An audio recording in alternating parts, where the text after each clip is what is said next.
time. Yes, mate. Perhaps. Oh, nothing like a complete system crash 1 minute before the show starts to keep you on your toes. Well done. Well played. Fuck. But we're Good here. evening. We're here. We're almost on time. We're almost on time, yeah. Looking good. Welcome to the Oblivion show. I'm Joey T, and this is Mr. Dolphin in his A. How's it going, man? Woo! Good. I've just got back from Australia a few days ago, so I'm still jet lagged to hell, and I might fall asleep in the middle of the show. It seems to be good to know. yeah. That could well be happening. But yeah, it was great. I was over there for almost a month. I think it was over 3 weeks or something. So yeah, it was really good. Did a little show in Brisbane as well. Shout out to the Dead Horse crew, and that was fun. But yeah, Got yourself all good. a little sunburn, didn't you? Dude, I've got all the sunburn, man. It's like, yeah, my skin goes two colors. It goes red and it goes white, and there doesn't seem to be a tanning thing that really happens for me, unfortunately. So yeah, and schoolboy era, went snorkeling the first weekend we were over there, and it was cloudy. I thought, I'm going to be underwater snorkeling, so I didn't put any suntan lotion on, and literally nuked my whole back, the backs of my legs. I was just red raw the next day. And I got out of bed and I couldn't even walk. I couldn't stretch my legs because the legs were just red raw, and I just burnt to hell. So yeah, you can not take very good the guy out of Britain, but you can't take the Britain out of the guy, right? Dude, yeah. And even if I put some factor 100 on, I still seem to go red. So yeah. Well, yeah. Anyway, how you been? All good. Except the last week I was sick for a week with my stomach, which absolutely sucked. I'm just about back to normal, but just jacked out my head on caffeine right now. So hopefully that doesn't wear off. Nice combo. So you're jacked up on caffeine. I'm probably gonna fall asleep any second. Yeah.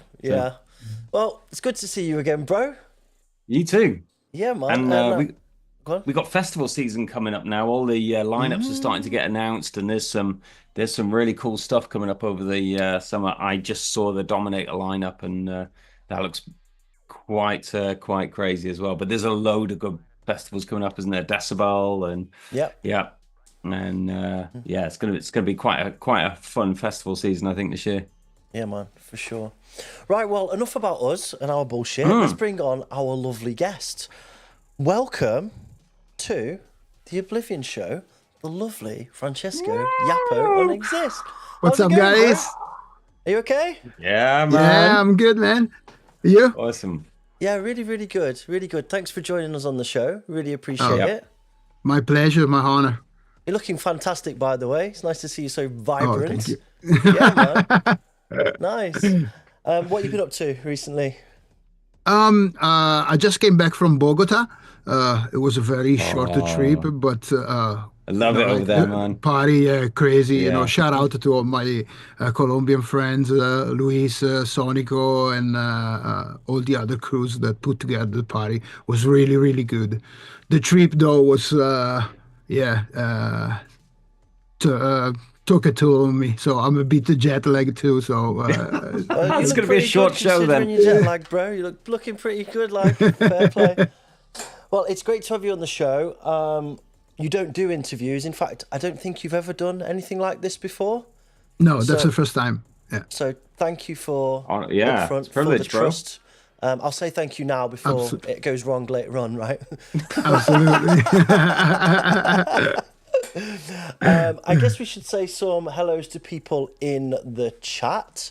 Shout to Jay, shout to Dan. Who else have we got? Hardcore for Life.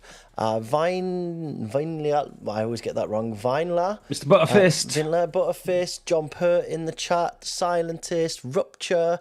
Butterfist. D Devastator. Lars. Smurf. Ooh, Glenn's in the chat. Hey, buddy. Smurfy boy. Mike Tyson's in the chat, apparently. Oh, Mike Tyson, I am Mike. Hey, Mike, what's good? Can I get a kiss? Ray McLaughlin, or called Ray. Cam's in the chat. Hey, Cam. Felix, Bioseed, Psy909, Man, it's all going on in the chat. Embryonic in there too. Booney, Shout Dipper. Oh shit. Francois shit. Chosen Fruits Yeah, in all there. the Is Booney in the troublemakers. chat? Yeah, boy. How's it going, boys? You all right? Oh, and Booney Dipper and Hardcore Ray. Awesome. Go for the donk. All right, we've got a good full house. Guys, in the chat, please do share this fucking stream if you can. It really helps. Give it a like. Comment underneath. All the other shit. It's really useful for the channel and it gives us some good exposure. Before we start, quick shout from our sponsors. The Oblivion show is sponsored by Hardcore Beer.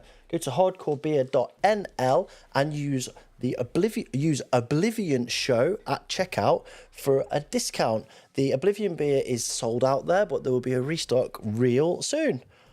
Also a shout to our sponsors, WeTweak. WeTweak.com, access some free credits for members. Been playing with the Hammer plugin recently. Have you guys used that? Really good fun. Hello? Yeah, I was a beta tester. Oh, really? Nice. No, I haven't tried yet. It's worth a go. I've been playing with it quite a lot. It's really, really good fun. So, yeah, give it a try. And people in the chat, if you haven't tried it, go and give it a little whirl. Okay, well, that's the preamble done. First feature on the show tonight is our New Blood section. New Blood. If you're not familiar with the show, New Blood is where we listen to the music of up-and-coming producers, and sometimes not up-and-coming producers, and give feedback between us and also the people in the chat. First up today on the New Blood, we have got Needles in the Night with Grip Track. Let's go.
Right, a little bit about the artist. This is Needles in the Night, Dutch experimental industrial techno project, drawing inspiration from both recent and earlier experimental and industrial sounds. Grip Track is heavily inspired by much of the KRTM work on Madback, Arts and Prospect. That's all of the information I have.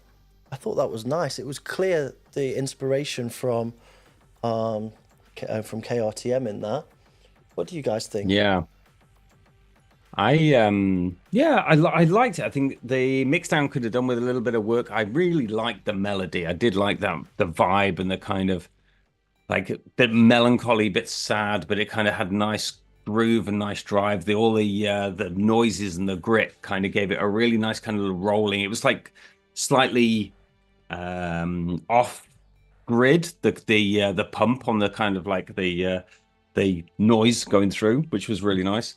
But yeah, the kick needed a little bit of work. It needed to come up a little bit in the mix. There was, just little things it could have done with a bit more percussion, like a really nice ride or something in some sections to really bring it out.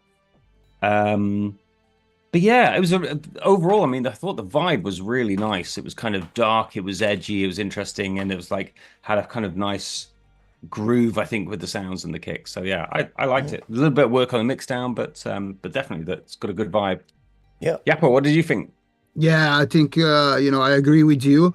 I really like the vibe, very dark, and the description he gives on his page is exactly exactly what the tracks sounds like, and I agree. Like I think there's work to do on the mix and mastering, but nothing like that can't be adjusted.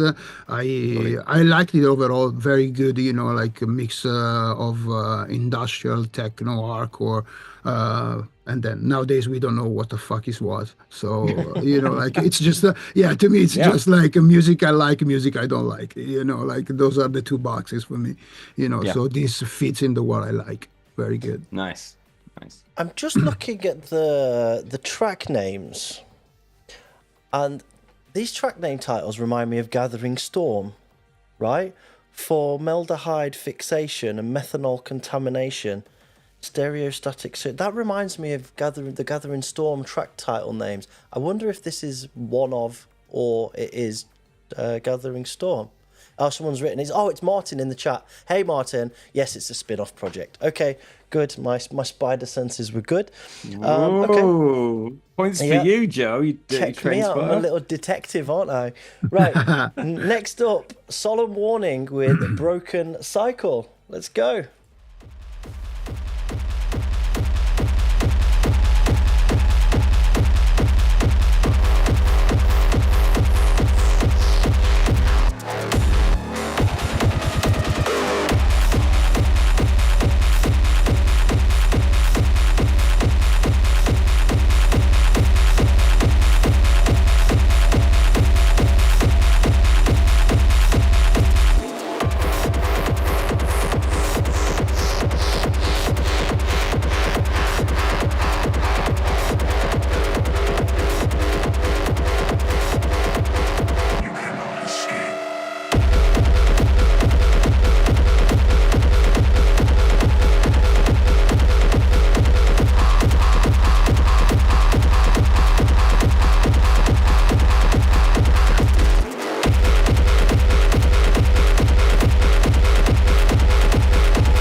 cycle cannot be broken.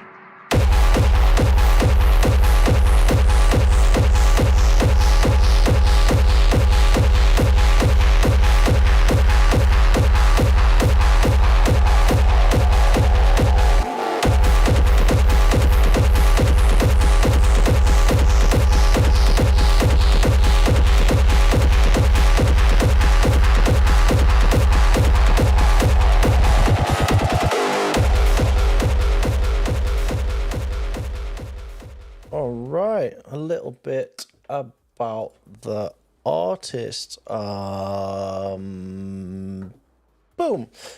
This is Solemn Warning. My name is Devin. I'm from the Netherlands. I used to make music under the name Biomech up until 2014. My most notable release is on Industrial Propaganda with a track called Realm of Existence, which was mastered by Hidden. This track is also played by the Outside Agency on the Ground Zero 2013 mix CD. Shortly thereafter, I haven't produced any music in nearly 10 years due to various reasons. In 2023, I started making music again, and I got the honour to release 2 tracks on Dark Descent back in October 24. This weekend, my new release will hit the Dark Descent Bandcamp page, titled Intro Into the Void, which will also feature 2 tracks. My main inspirations are The Outside Agency, Mindustries, Ophidian, Strange Arrival, Death Machine, Switch Technique, Embryonic, The Relic, Rude Awakening, Envitral, Ghost in the Machine, The Silence, and various metal bands. Okay. That was nice. Some good comments in the chat before we go back to feedback. Somebody wrote here, what was it?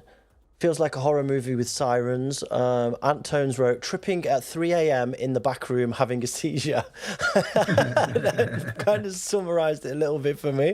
What did you think, Jappo? I think it was great. Very dark, very doomy. I really liked it. Maybe, like I would add some high-end percussions somewhere, like here and there. But very evil vibe. I really liked it. Yeah, there were rides in there because I was thinking the same, but they weren't really up in the mix like I think they needed to be to really stand out and shine. So I think people often make that mistake with percussion. They forget how loud you've got to kind of push it to really make it stand up and sparkle. You kind of try and, especially the more you listen to your mix down, your ears get tired and you end up pulling the levels down or something. And again, it's that thing when you reference stuff, you listen to, compare it to the modern tracks and stuff, and then you realize how loud some of that, sometimes the rides and the hats are, to make them really stand out and shine in the high end. But I really liked it. Really cool track, very dark. I really liked it. You can hear the influence from kind of older TOA and stuff like that, and had a really nice groove. It didn't sound like super modern, but like some nice like production stuff in there. Everything was well put together. Yes. Like the way that the sounds blended in and out of each other, the kind of question and answer or the question and response thing with the 2 different basses. So there was the kind of like the more like the more filtered one and then the loud one that it switched between all the time. That was quite cool. And then the kind of nice little bit of filtering on top of the kicks gave it a feeling of movement and like there was always something going on, so it kept it interesting. Really good. I liked it. It just needed a little brightening up, right? With something sure. on the high end. Yeah. Like we said about the last track, I mean, some of this stuff, like that all the ideas are there. There's some great, elements, and that's the hardest part. And that's what's matter. Yeah. And then, the trick, the magic is really just getting it to sound as good as it should do, to kind of like honor the sounds that you put together and really make it stand out. Absolutely. And breathe. Yeah. Really nice stuff, Devin. Thank you very much for submitting. Yeah, man. Very good. And congratulations. And we look forward to hearing you again. Next up, I'm going to get this name right now because I've actually got it in front of me. This is VNYLA with The Beast. Let's go.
about the artist, this is VNYLA. Thank you for typing it in the bio, because I would not have guessed that was how it was spelled, quite frankly. This is VNYLA. Been producing hardcore music for about 2 years. Okay, impressive, first of all. I'm originally from Delaware, USA, where the only hard scene was a concrete of Walmart parking lot. But I've since moved to Northern Ireland. I'm not entirely sure what my style is yet. However, I do draw inspiration from artists like Angerfist, Embryonic, CatScan, and Klaus Schulz. I hope you enjoy my track, and I look forward to your feedback. Best regards, VNYLA. What do you think, guys? I'll go to JAPPO first. I think also this very good track, like very good vibe, very dark. I'm very pleased to hear that there's a lot of people, like making this type of stuff. And I love the melody in the second part, when it comes up with all the filterings and stuff. I think some kicks are a little bit, like need to a little bit of work on, like they didn't sound as tight, but overall great track. I really like it. Yeah, definitely. And I mean, considering he's been producing for a couple of years, I think it's. I think it might be a she, but I'm not entirely sure. Oh, yeah. Sorry. Well, they, but whoever. Yeah. Okay, yeah. Because so you have this kind of thing, this magical thing that happens that, like, once you start producing, you have all these ideas and so much creative that you end up throwing all sorts of stuff into one tune, rather than as you get older and kind of more slow. I guess you end up thinking about how you can turn, like, stretch lots of ideas into lots of tracks. You'll take one idea and focus it on one track, whereas earlier in your career, or when you were earlier as a producer, you'll just go, I've got all these ideas, let's put it all into one track and see what happens. And that's really cool. And you can tell there's a lot going on there. That main melodic hook, when that kicked in, I was really enjoyed that. And I wasn't expecting it. I didn't, I'd kind of like, okay, where's this going next? Like, and all these different elements were coming in. And the acid. The acid came. The acid came. Yeah. I think the 303 could have been a bit louder. Actually, it could have been a bit more up in the mix. But there was loads of great elements in there. Like JAPPO said, is some of the, kind of been a fairly a new producer. There's a lot, some work to do on the kicks and the mix down and stuff that you'll learn and you grow with time. But loads of great ideas in there. And and I love tunes where you kind of go, okay, where's this gonna go next, and it kind of keeps you interested. You just don't know what element's going to be brought in next. It's really good. She is in the chat, and she confirms that she is a girl. And awesome. Hey, girl. Felix, good stuff, girl. I think it might be Felix Counterattack's girlfriend, recognised in the picture there, and he says, can confirm she's a she. So I think that might be correct. Correct me if I'm wrong, guys. But yeah, really, really good. Really nice. Great. There's a couple of comments in the chat. The second drop needed to be bigger, from Butterfist. Guess that's a preference thing. Tone said that it needed a little bit more. I thought it was really when that kind of big melody thing came in. I thought it really kind of took it up another level. To be honest, I really enjoyed that. So maybe that's subjective. He likes his kicks. Everything's subjective, bro. Right, exactly, yeah. And Antone said it could do with a little bit more low end. But, I mean, for 2 years producing, fucking A. Yeah, props. Good awesome. Shit. Yeah, great work. Fantastic. Give us more tunes, VNYLA. Yeah, keep them coming into that big time. Absolutely. Next up, we've got Piecemaker. Come with, I think it's with, but it says wath. Come with us. Come with us. Come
sorry, I'm a little bit behind there. About the artist,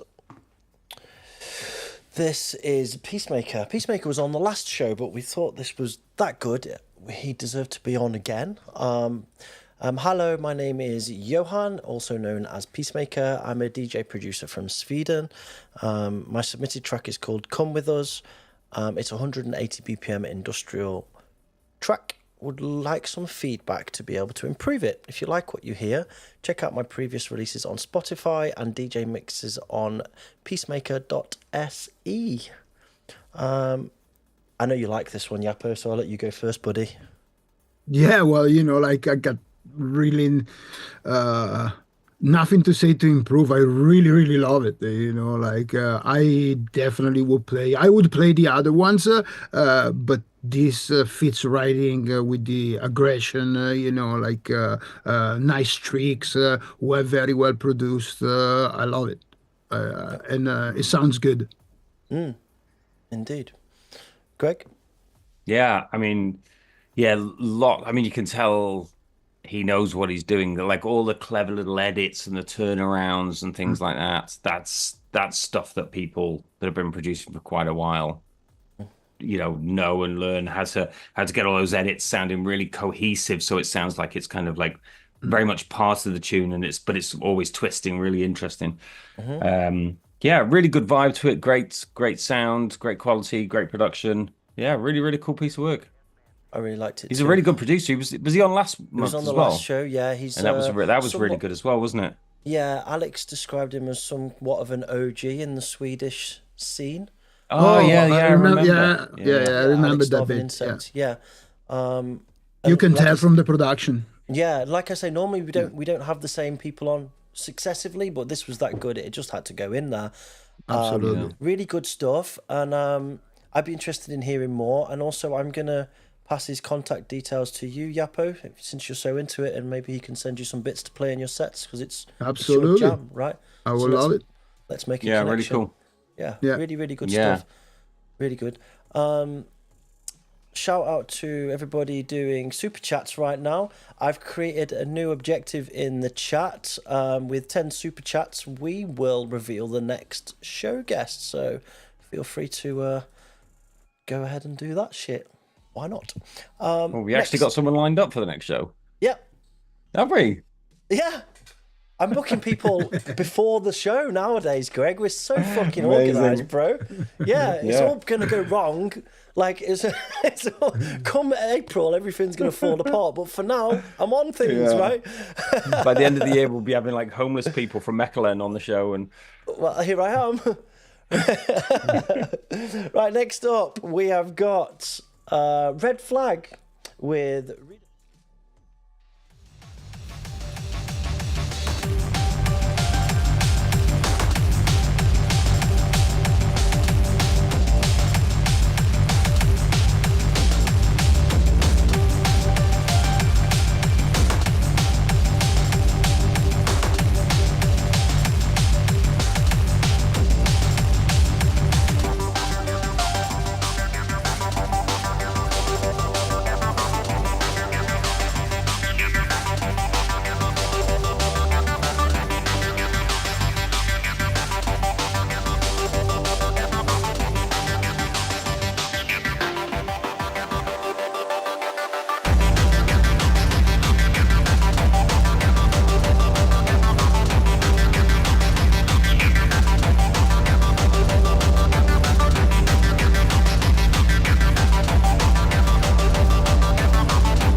about the artist.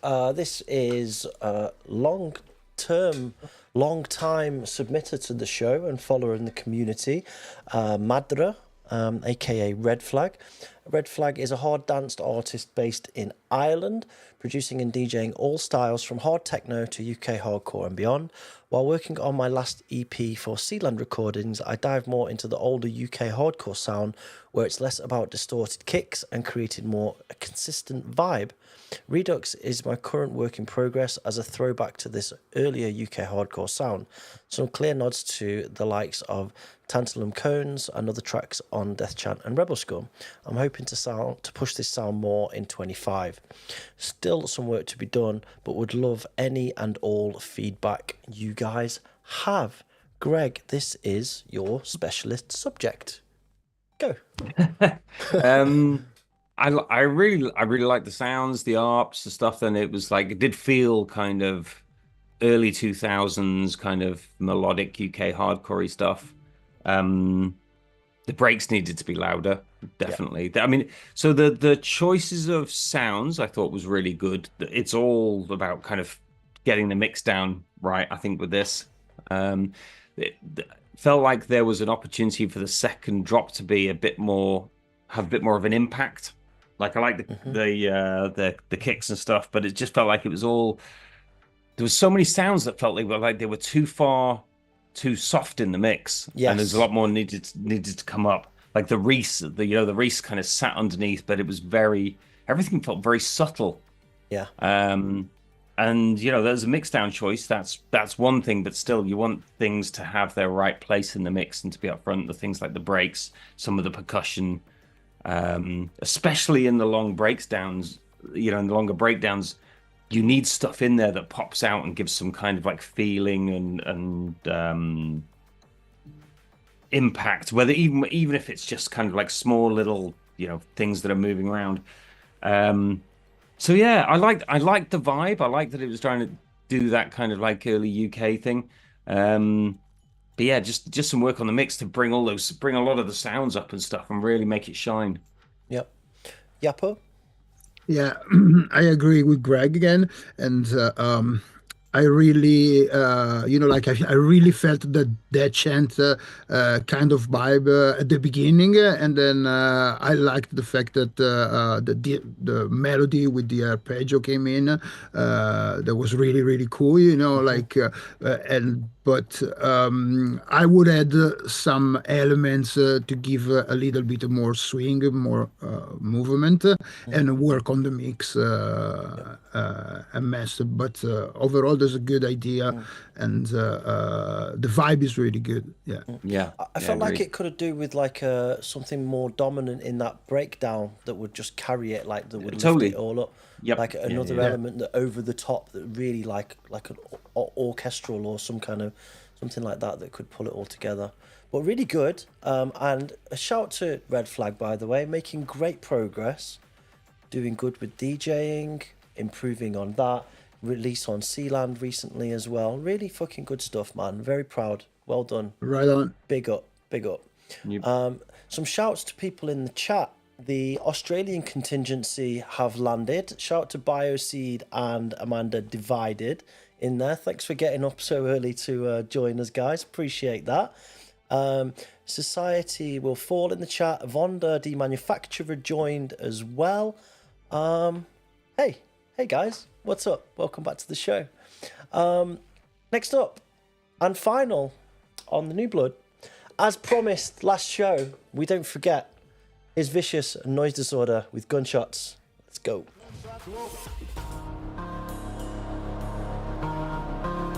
Gunshots. Let the gunshots blow.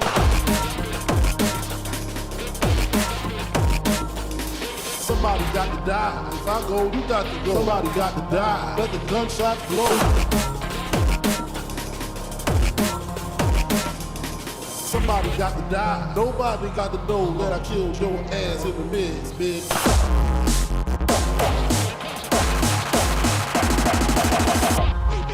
Somebody got to die. Let the gunshot blow.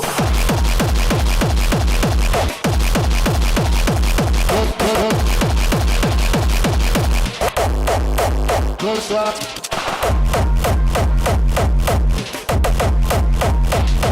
Shot. Somebody got to die. Die. Gunshot blow. Gunshot. Let the gunshot blow.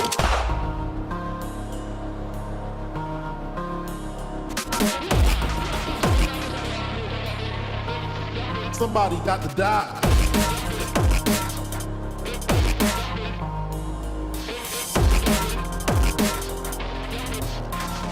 If I go, you got to go.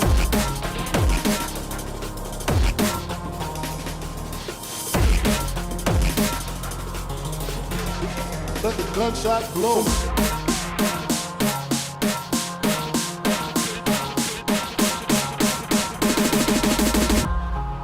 Somebody got to die.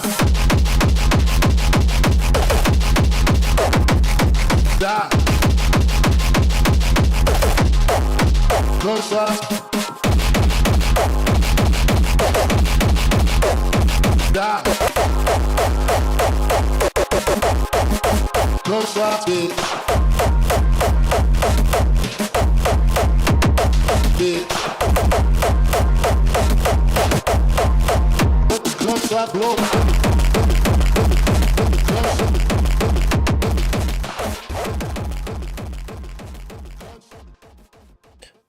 All right, that was submitted for the last show, but it was a little bit late. We couldn't include it, but as promised, features here because I thought it was pretty decent, actually. A little bit about the artists. Hey, Joe, new show, new submission.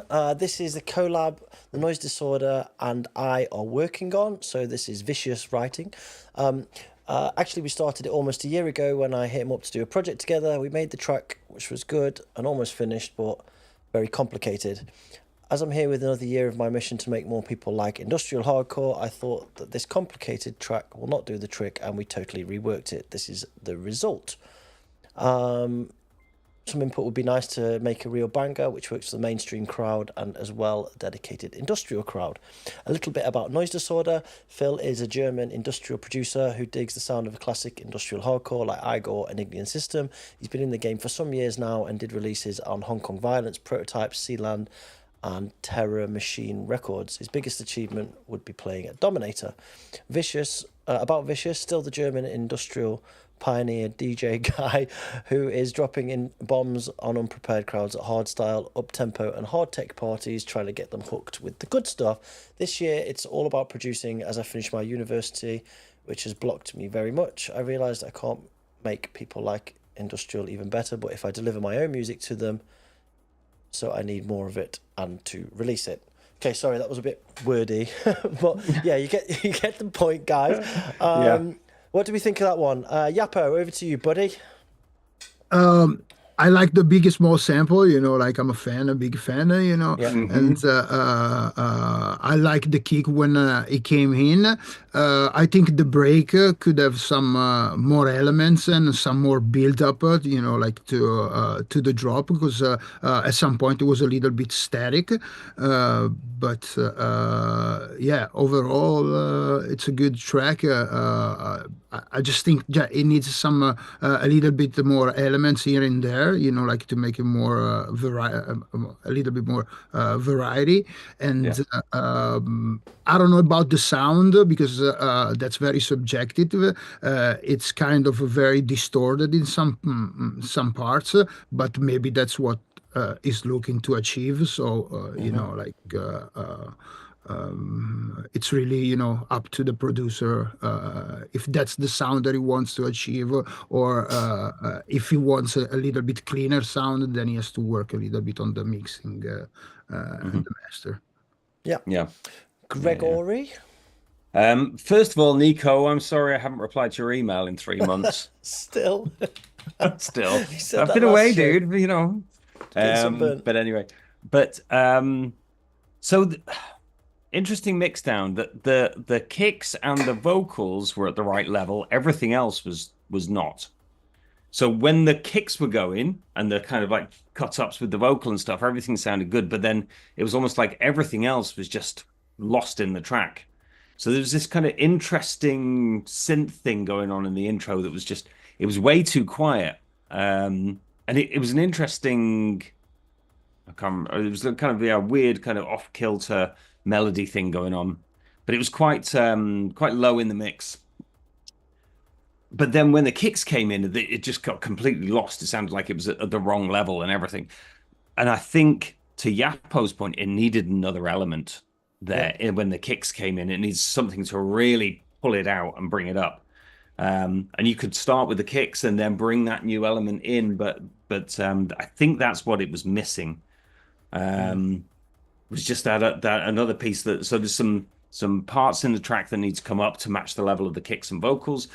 And yeah, but there was some really nice kind of kick edits in there. I like the vibe of it. I mean, he's pushing the kind of chunky industrial stuff, and that was really cool. So there's a lot to like, but I think it needs another layer. And sometimes when you're writing stuff, you realize this. You just like, when you're writing a track, you're kind of thinking it feels like it's kind of there, but then you kind of go, it just needs a whole nother layer to bring it up to that. Yep. To the level that you want. Indeed. And I think that's what it was missing. It's missing that extra step. Some nice feedback. Some great, like I said. Yeah, sorry, Gregory. Sorry, go ahead, mate. No, I was just going to say some really good edits and stuff, and I really like the vibe of it. And the Biggie samples, of course. Who doesn't love a Biggie sample? But just a little bit of work to do. Some nice feedbacks in the chat that are worth paying attention to. Okoto saying maybe the melodies into distortion and sidechain could sound good with the kick. Psy909 saying the vocals not doing it for me, but the track production sounds quality. More I'm listening, the melody isn't quite there for the rest of it kicks hard. Viciouz is in the chat as well. It's at 80% now, so your feedback is welcome. Demanufacturer saying I'd cut the melody during the beats. It's not doing anything. Save it for the breaks and let the kicks speak for themselves. Okay. Butterfist saying nice kicks and edits, although I don't think it needs the lead melody over the top. Saying that for the intro and the breakdown. There's some consistent feedback that is agreeing with itself there. So, yep. All right. That's pretty good. Thank you very much for submitting. I've got a little problem here. Hopefully I can fix this real quick. Excuse me a moment. YouTube just decided to shit its pants. Is everything still okay in the chat, please? That would be, I think so. Really useful. Looks good. Okay. Awesome. Right, so that was it for this episode's New Blood. Hey, well played, everyone. Well done. Nice. Some good tracks, man. Some good tracks. Really, really good tracks. For people who submitted and didn't get in, sorry, please submit again next time. We're trying to limit the amount of new blood so that we can get it into an hour. We're really trying to concentrate on the length of the show at the moment. So that's all we can do this time. So 6 or 7 tracks is going to be our maximum going forward.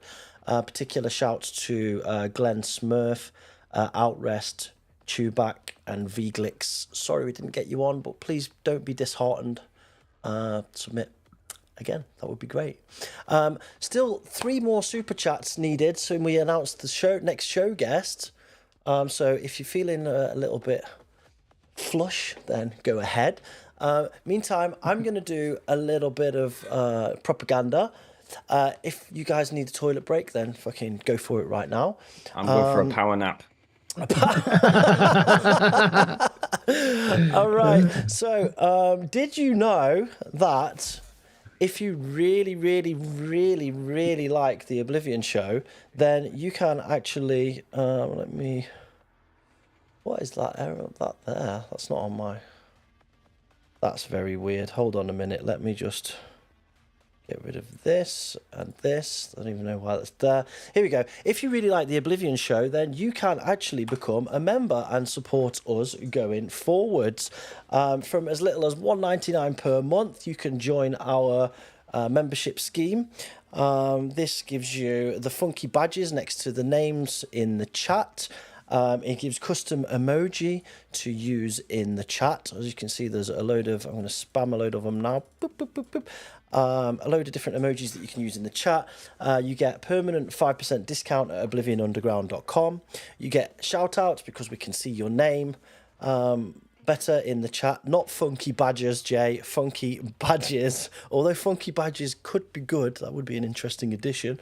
You get access to community and Discord member ranks, which means that you can get into the private channels in Discord for chat and enhanced video, audio, and that kind of stuff.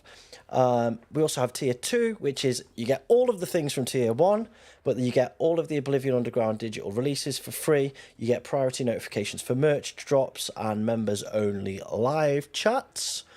And in tier 3, you get all of the things from before, but you also get vouchers at Oblivion Underground and hardcore beer. You also get early access, so you get added to the Oblivion promo list. That means that when our releases go out to artists, then you're added onto that distribution as well. So you get our music sooner, you get entry into competitions when we run them, members only videos, and priority reply to comments. Now, or as somebody's written in the chat, you can just join it for the love of it. Thank you. We will never limit this show so that there are elements of it that you can't access without paying. This is really just if you want to get involved and help us. It allows us to get better guests, get better equipment, etc., etc., etc. So, what's Discord though? Well, I'll tell you what Discord is. Discord is a bit like IRC chat rooms or old school forums or Messenger or all of those things built into one. And it's kind of a safe little haven away from social media. And we've got a nice community of a couple of hundred people in there who can talk in different channels. We've got introductions channel, we've got chit chat. Who put this emoji in here for this very moment? Is that, it might even be me, who knows. We've got community chat, we've got the production zone where people exchange ideas for different production stuff, DJing section, people talking about DJing, tips for DJing, etc. Gaming, graphic design, video design, streaming, and then we've got like a link sharing section as well. This is a goldmine for awesome music, by the way. So if you check that out, that's really, really good. Everybody posts regularly in there. Good DJ sets and mixes and memes, etc. So, I mean, if you just want somewhere to hang out with loads of like-minded people, then that is the place to go. I can see some people are already joining our community, so thanks very much for that. And yeah, if you're a member, then you get access to the members only channel, and you can get first knowledge of what's going on, or insights into what we're doing, or the opportunity to have input on what we're doing on the show. So yeah, there we go. Boom. Greg's still power napping. Fucking hell. I wish I was power napping, actually. My caffeine's wearing off a little bit, but we still go. Oh, another super chat. Please release a JAPPO UNEXIST release at Oblivion. Maybe we will. Maybe we will. So I guess this is the time for a little talk about you, Francesco. I'm just going to wait for Greg to come back so I can start. We've got 8 supers, 2 more super chats, and I will reveal the next show guest now. So if somebody wants to do it, that would be great. I'm happy to see I'm not the only one who's Badger years old. And also shout out to somebody in the chat who clocked me saying Sweden in a Swedish accent before. It wasn't on purpose, but yes, I did do that, and I did see you call it out. Oh, here he is. Hello. I can't hear you, Greg. Have you muted yourself? Yes, I muted myself. Ah, what have you got? got me yoppy flavored crisps. Oh, Which way? That way. nice. Patachi yoppy. They're so good, man. I don't even know how to describe it. It's like a kind of burger sauce type flavor. It's really good. Awesome. All right. Well, without further ado, we haven't got 10 super chats, so I'm just going to do it now before we get into the interview section. The next show guest coming onto the Oblivion show will be... Oh, there it is. There's the 10th one. Rabbit will be joining us on the next show. Yeah, we need to lock in the dates because March is a little bit tricky. But yeah, next show will be Rabbit. He's been making big waves in the scene. Nice, let's say, up-and-coming producer to explore. And he's very, very interesting and very... Cool. Lovely guy as well. Yeah, really nice guy. Really nice guy. So next show, Rabbit, date to be confirmed. You're welcome. Right then. Nice. Mister. First of all, JAPPO, Francesco, thank you for coming onto the show. I know you don't do this, well, actually ever. So it's really an honor for us to host you. We've both been huge fans since day dot. Thank you. I was listening to Greg play your tunes when I was still in school. So, yeah, you know, we're like, we go all the way back on your stuff.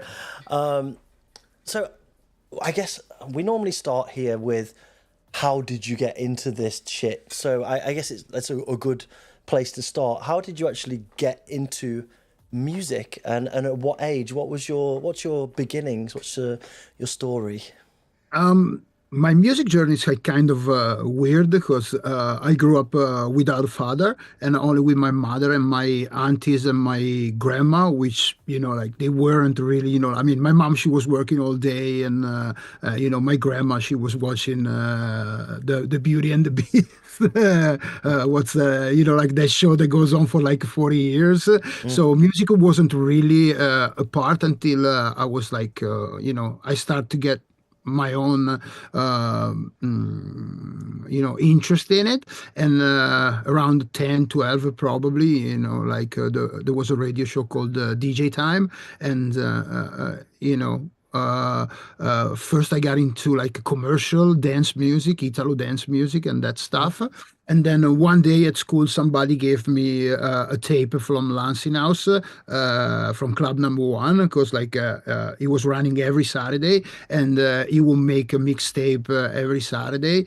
And when I heard that, you know, like I was completely, you know, like blown away. You know, I was like, oh, this shit, I love it. So I was too young to, I was too young to go. But then, you know, like I managed to get in one day. I think it was like in 1992, 93. And then from then, I never missed a Saturday. We were a crew, like we had like a guy that was way older than us. And, you know, we were 4 in the car, and every Saturday we would go to number one. And yeah, you know, like the first time I went, I didn't even realize how big was the club, or I was the club, you know, like I was really made. But yeah, you know, what really inspired me in the tape was Fucking Hostile from Lenny. You know, like, because that was that Pantera vocal, and you know, I didn't listen to metal at that time. As I said, you know, like I was very ignorant. You know, like I didn't listen to so much music until that time, and then after that, you know, like I discovered my love for heavy metal and hip hop. You know, through hardcore. It's kind of a backwards kind of journey. Yeah. Shout to Manu, who's just joined in the chat. Oh, Millenium! Shout out to Manu. Buddy, how you doing? Nice to see you in the chat. Yeah. Good to see you. So Big brother Manu. For those the people that don't know, can you just explain what number one is and the cultural significance of the club? Oh, okay. So number one, it's one of the biggest club in Italy, and during the 90s era, the rave era of the 90s, where all the club were like really, working a lot. He was doing like I think 10,000 people every Saturday just with the resident, which was at the beginning was Lancinhouse and DJ Booby, and. Here in the north of Italy, Milan, Bergamo, Brescia are the three cities. It was like an institution, for like over, I think from 92, 93 until 99, every Saturday there was at least like 10,000 people. But then when they started to do the Hardcore Warriors events and, start calling guests from the Netherlands, Lenny's from America, I think the biggest party that there was, it was with Lenny and Scott Brown, and it was like around more than 20,000 people. It was incredible because like in Saturday night, if you we have highways with paint tool booths, so there was a line inside the highway, and the club was like probably 10 miles outside the toll booth, so there was like probably 15 miles of queue just because like so many people was going there. Wow. Nice. And so you were attending, and what age were you? You said you were attending every week after you I was like, I think I started when I was 15. And then from 15 on, like the first time I went, then I never stopped because also like my mom didn't want me to go. But then from the first time, it's so common on this show. It's like my mom didn't want me to, or my mom didn't like it, and it's like that's one of the reasons why I fucking do it. Lesson learned for parents. Yeah, like from the first time, and then I never skipped a Saturday. First, as a, guest and to go just as a raver, and then I went because like there was stairs, and the DJ booth was up in the right corner, and so I would spend all my nights, looking what Claudio Lancinhouse was doing, because I was so fascinated by DJing that, for a while I got there and, to dance and get fucked up. But, after, it was, I wanted to see which records he plays, how he does it. And, I fell in love with DJing, watching him. So what was your first DJ setup then? Sorry? What was your first DJ setup? What equipment did you have for your first? The first, I can't even remember what's it called, some, I come from a very small town, like 4,000, 5,000 people. So some other people older than me that they were DJing, they sold me this, belt turntables and some old crappy mixer, and I started with those two, and then I managed to get my hands on some Technics, and I had one outline mixer. I don't know if you guys in the UK had it, but don't know that one. Yeah, it was an Italian company, and that was my first, but the belt drive were the first one, the really first one. Yeah. So you went from being a fan of Lancinhouse to actually meeting and befriending them. Yeah. How did that come about?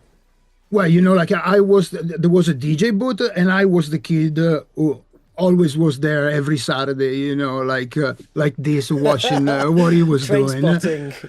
Yeah, but it's not how I met him, because there was like three record shops in each city, and the Light J of Number One, which is a good friend, and he's also in the first cover of the first record I ever made, Lenny D and the Arc of Warriors. His name is Vanni, and we became friends because we met at the record shop where he was going to pick up the records for Club Number One, because the club used to buy the records as well as the DJ, so they had their own record behind the DJ booth. So I became a very good friend with him, and he would come pick me up, take me to Number One, because I didn't have a driver license, and he introduced me. Then I became friends with Claudio, and also Booby, that was like the first other DJ of Number One, and that I went.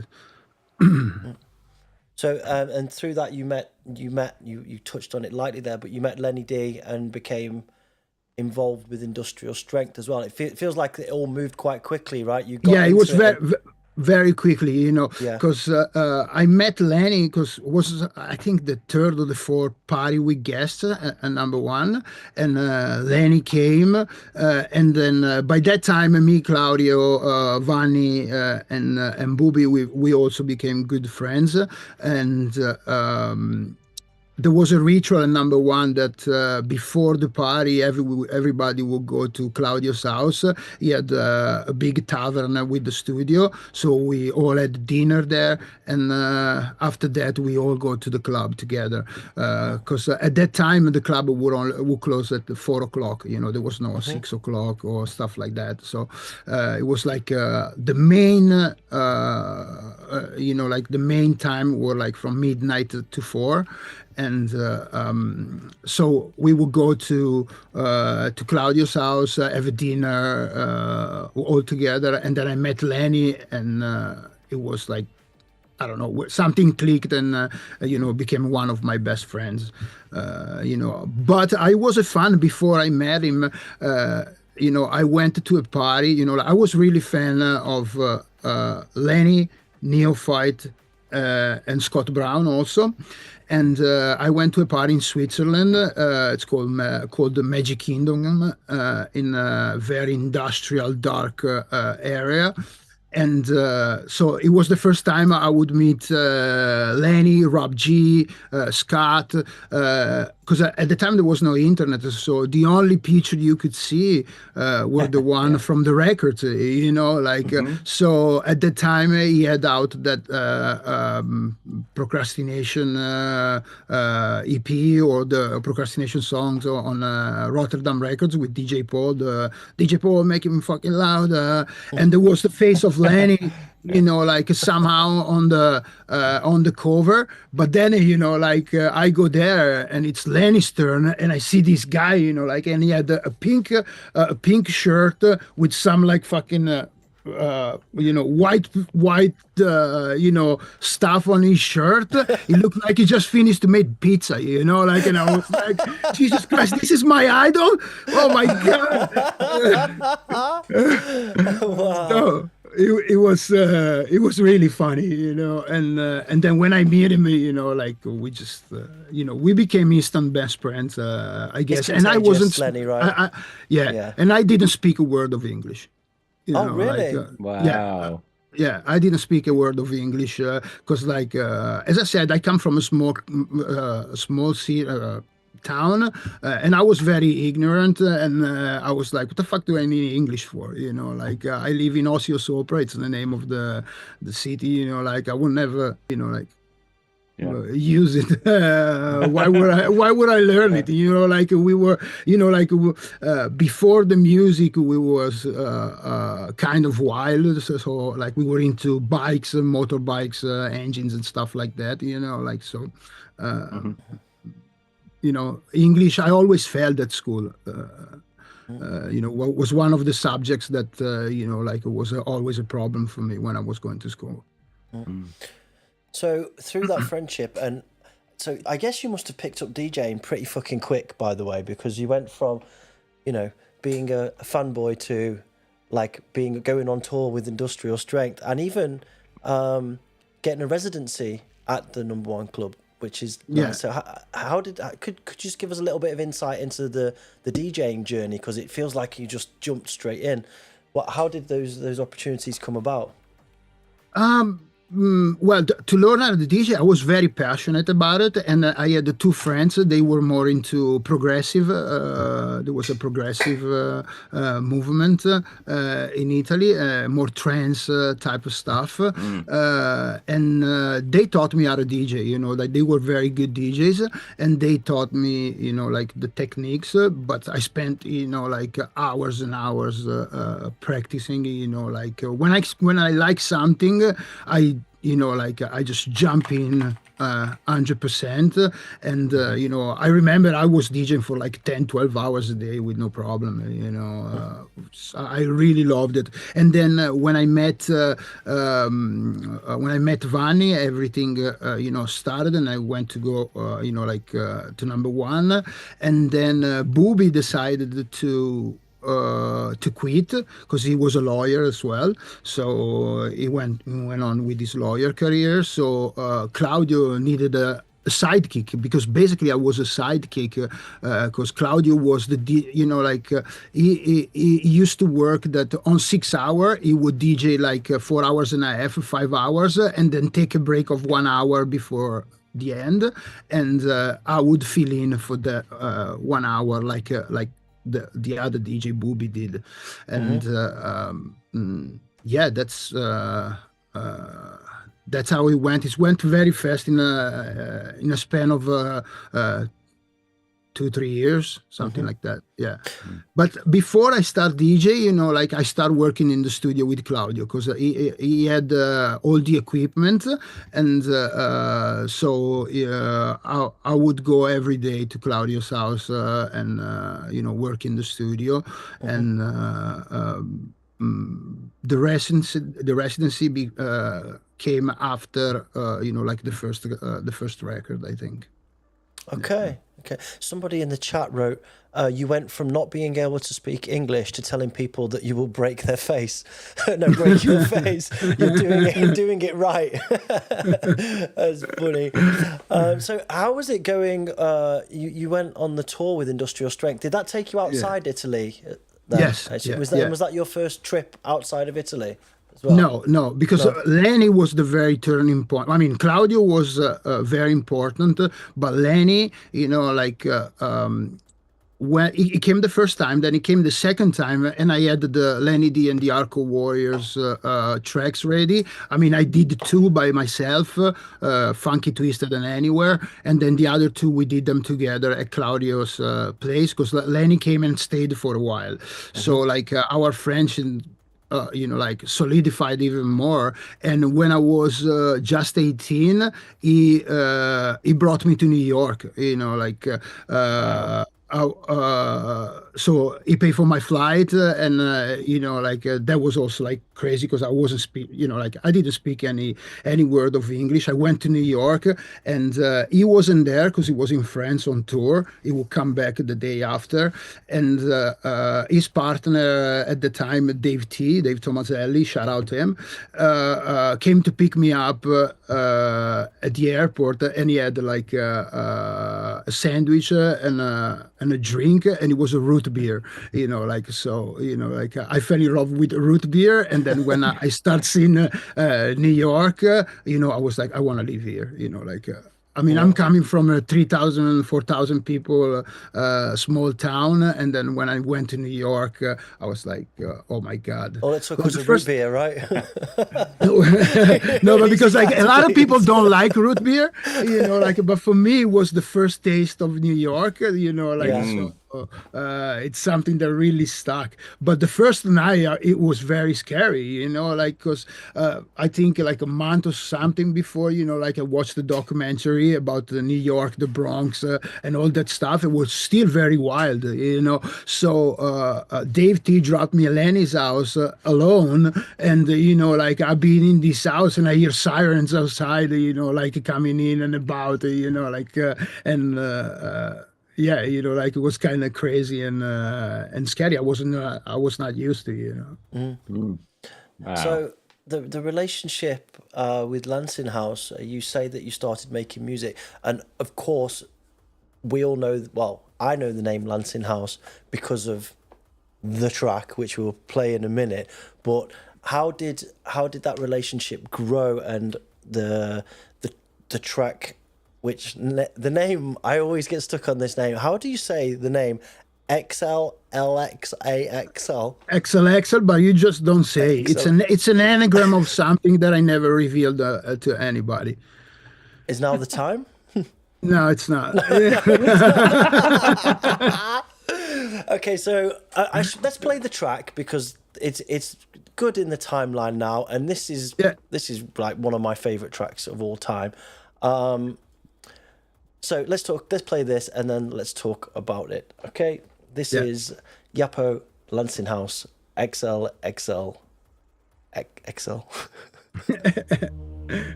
Brother, absolute classic. Stone cold classic. This Thank is you. Man, you got no idea how many times I played that record, man. Honestly, it's a lot. it is like just every possible mix combination with that tune as well. Like, yeah, just so many different records like mix so well into it, and it's just those vocals. It's got all the perfect elements. It's got the catchy synth. It's got the kind of cool vocals. It's got the really nice kicks, and then the kick switch halfway through. It's perfect, man. So good. It was like, certainly one of my favorite tunes of that era. Yeah, me too. When I finally got this on vinyl, I was absolutely stoked because I'd been listening to Greg play this through my headphone Walkman up my sleeve in school like this for fucking years, bro. And it's one of my all-time favorite hardcore tracks. So thank you, bro. Thank you. So tell us a little bit about the process for this track and the story behind it, because I'm really curious. Okay, I used to take a lot of ecstasy when I was going to number one. And, one day, some friends from my town, they went to Hellraiser, I think, or something, so I was in the car with them after number one. And, they put the CD on, and there's, the first track is Chosen Few. I don't remember the name of the track, but he has the Enya sample at the beginning. I used to play that as well. I'm fucking tripping back in the car, and I'm like, this piece needs to go in the center of the track, because people needs to feel what I'm feeling right now. Because as an intro, it was really not played a lot, and then I say the difference, the opposites of Enya and hardcore, contrast is fantastic. The contrast, the quiet before the storm, and the samples, I think, Claudio was a sample man, Claudio has probably 40,000 records, but I'm pretty sure we took it from Mark and Cirillo's record, but I don't think it's the original. And then I had this idea to use two different kick drum, which at the time, I don't know if it had been done at all or very, very few times. Not very often. It was usually you just stick to 1909, and because so much of it was hardware as well, so you wouldn't usually switch between kicks. It's a kind of what you were saying before, that at the beginning you have so many ideas, so you pour them in all in one track, the slow in the tempo, the two kicks, the sample, the quiet before the storm, and all that stuff. That's basically how it came about, But the main idea was when I was coming back from number one, and my friend put the CD on, and I heard I didn't even know who Enya was at the time. I first discovered it through Chosen Few's record. So that was the main idea. And then I went back to Claudio. I was like, check this out, and he was like, oh, it's Enya, because Claudio is very knowledgeable, and he knew right away, this is Enya. I have the CD. Okay, let's sample it. Francois Chosen Few is actually in the chat. He went quiet, but he was in there earlier on. So hey, Francois, and shout out to Francois. Shout, bro. How's it going? So what was what equipment did you use? 'Cause it was obviously all hardware based that you did, right? Yeah. We started with Atari, and with the Cubase on the Atari, and Nakai 950 was the first one, and then we upgraded to emulator 64,000 or emulator 64. I don't remember if it was like a 6400 or and a Mac. And Logic, and we switched to Logic. Everything was made, in Logic. I started, get to know the equipment with the Atari and Cubase, but the tracks came out when we switched to Mac and Logic. It was called. I can't even remember, but it wasn't just Logic. It was something else. You had those keys, dongle keys that you had to put behind the computer. And there was no audio. There was floppy disk with 1.5 megabytes, memory. Yeah. So, you had to be creative, Yeah. Yeah. Sure. So and then Claudio had also some Norderly, the Juno 2. We had a Soundcraft mixer and some effects, like a delay, reverb, lexicon, some stuff like that. When you made it, did you know it was going to be such a fucking hit? No. Never. Wow. You know, like I think Lenny knew when he first heard it. He freaked out. You know, I bet he did. Lenny likes to get excited too. I bet he got really excited. You know, like now that I know him for 30 years, I know he gets really excited. You know, like, but you know, it's been 30 years almost. So you know, like my memory is a little bit clouded. But no, I didn't think anything of it. You know, like I just thought, you know, like this is the idea. I think it's cool, but. I didn't. So did you play this at number one? Was it did you play it first at number one? Yeah, was that your first time you dropped it? I can't remember. Yeah, definitely. I mean, I don't think. I don't know if I was already a resident when this dropped, but probably Claudio dropped it because he was doing like 4 hours. Oh. And definitely for number one, because if you see on the track list, there's like 4 tracks, and one is called the outro. Because at number one, and I don't know if this is something that happened, you know, elsewhere. So the last song, they would turn all the lights on, and you know, like it would be like you know, the craziest song of the night.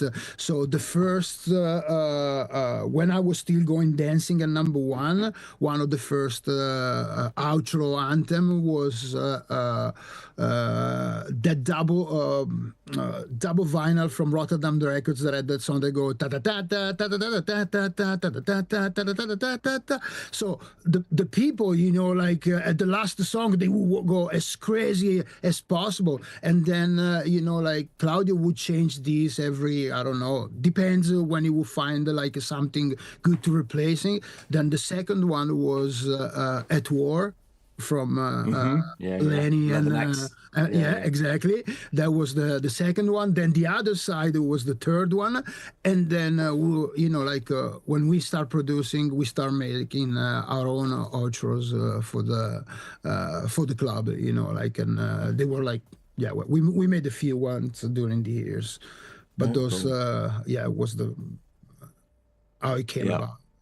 Yeah, cool, super cool. And so. After this dropped, I'm guessing that it blew up for you. Not really. Okay. It was kind of weird, you know, like, because I was always in the background, and Claudio was getting, you know, like most of the attention, you know, like, because he was the king, you know, like, I mean, Claudio is the godfather of hardcore in Italy, you know, like, there's no questions about. So I was very shy. I was very, you know, like, I was kind of fucked up that. You know, like in this time period, and you know, like he got more of attention that I did, because I was also very young. I was 17, 18.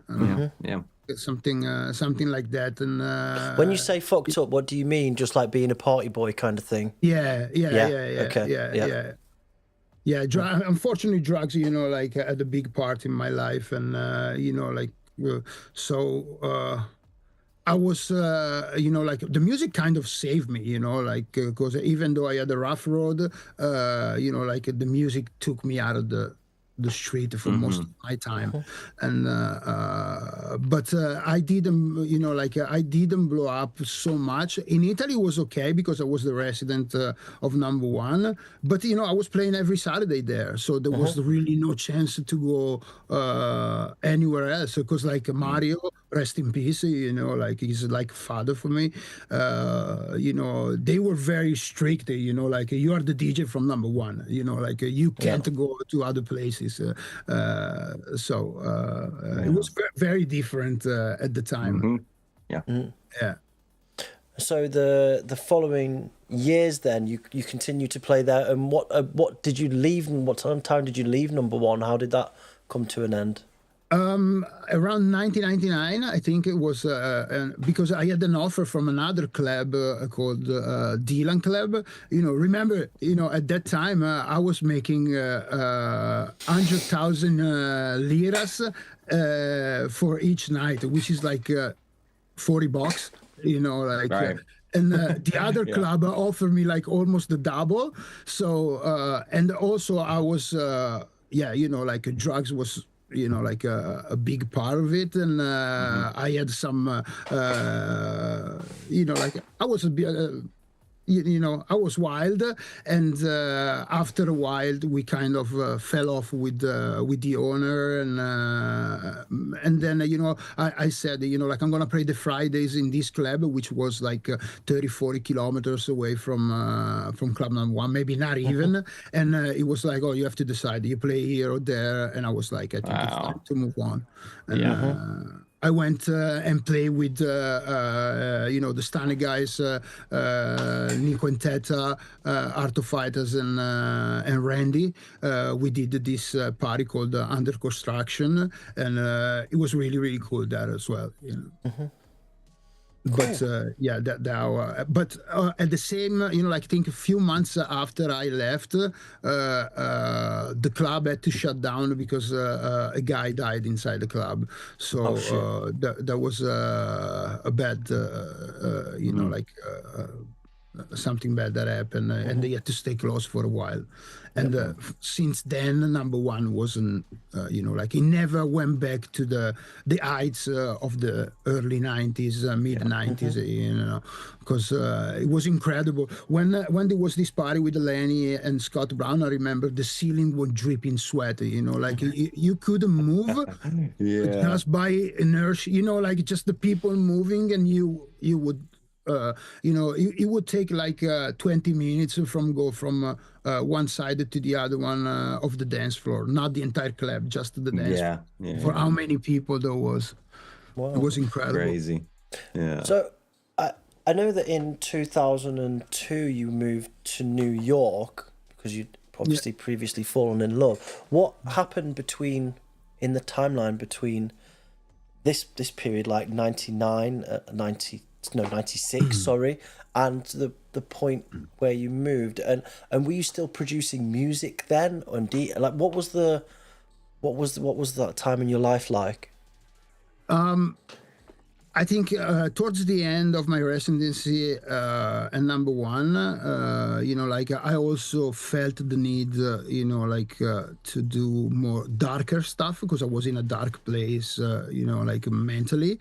And, you know, like, so we kind of stopped the JAPPO Lancinhouse project and I started the UNEXIST, which I was already thinking about it in 1997 because there's a stupid interview I did with MC Rage in the bedroom of number one, where I wear a jacket that says UNEXIST on the jacket. So in 1997, UNEXIST was already something that was in my mind. Was that your jacket, or it was just coincidence that was on that? No, it was mine. Yours. You know, okay, I was already thinking about a solo project for a darker stuff. You know.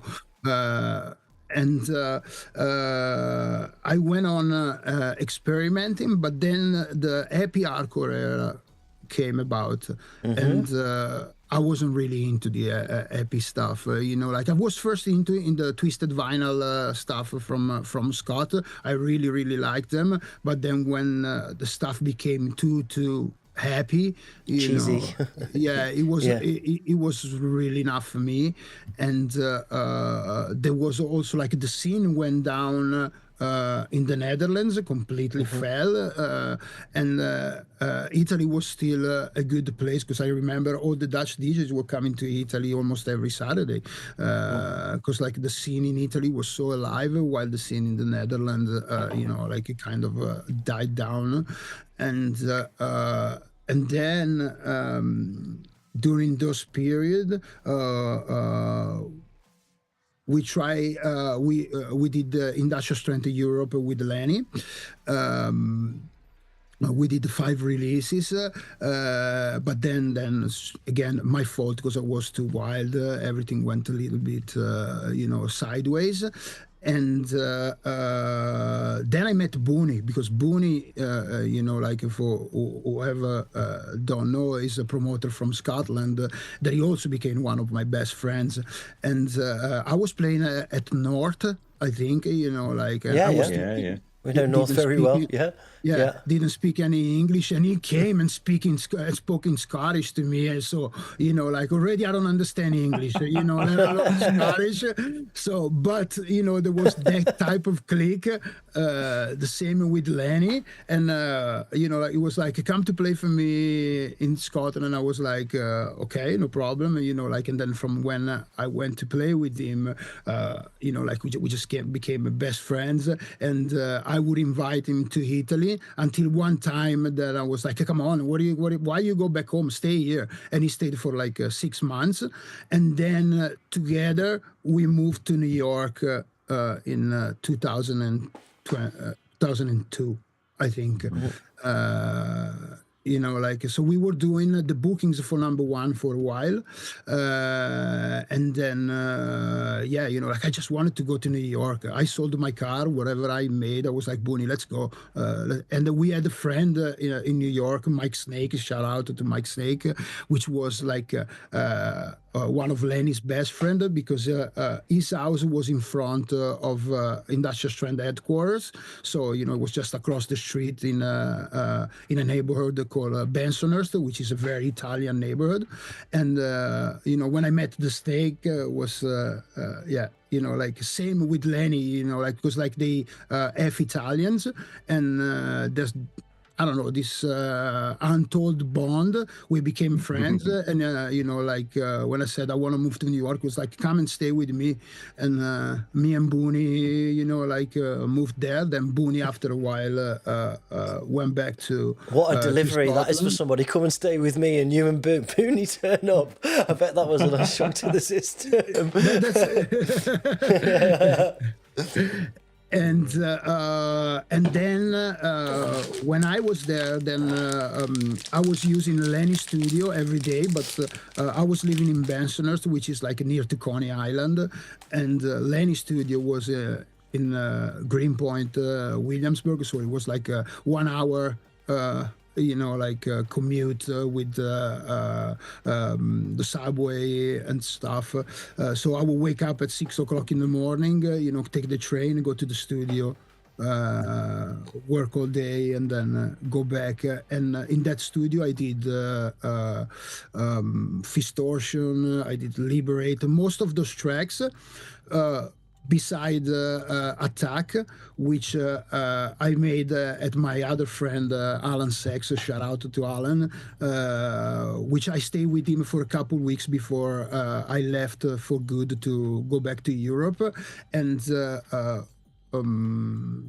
yeah, Attack, I made it in his house, and because we went to play in Canada, me, him, and another friend of ours that died. You know, like if you know the song "Blaze It Up," the guy, The Void, was our friend Charm, and he was the vocalist of this track. So we all drove to play for this Hells Angels party in Canada.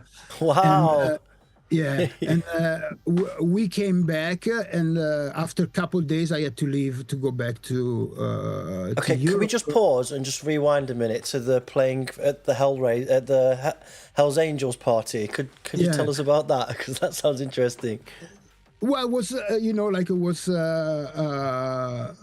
know, like festival right now, you know, like you know, like in a field, there was a stage, and they were playing everything. My friend Charm was playing hip hop. My friend Alan was playing more techno kind of stuff, and I played hardcore. But we had a road trip, and then we stayed there for like a few days. Everything was wild, you know, at the time, and it was yeah, it was a great experience. Smurf is in the chat. He says, I think it was Nordcore in Germany when me and Booney first met JAPPO. at the after party, I drank too much Jack Daniels, and I was asking Yappo what train station was the closest, Falkirk or Grahamstown. How does Glenn remember this shit? He honestly, well, I don't know. I'm sure it's true, but I couldn't understand them anyway, so I don't know. What just nod and smile. Sorry, I pulled you off your story there a little bit, but I wanted to know about the Hells Angels thing. So thanks for the insights. When you were in New York, you focused a lot on DJing, more like scratching and turntablism stuff. Because this friend Alan Sachs, it was I got into hip hop basically, and because I started to learn English, started to understand the lyrics and everything, and that really resonated with me, it really fascinated me. The message of the tracks to me are one of the most important things, even in the hardcore techno. Whenever I make a track, I try to put a message in it. I think you want to say something, and there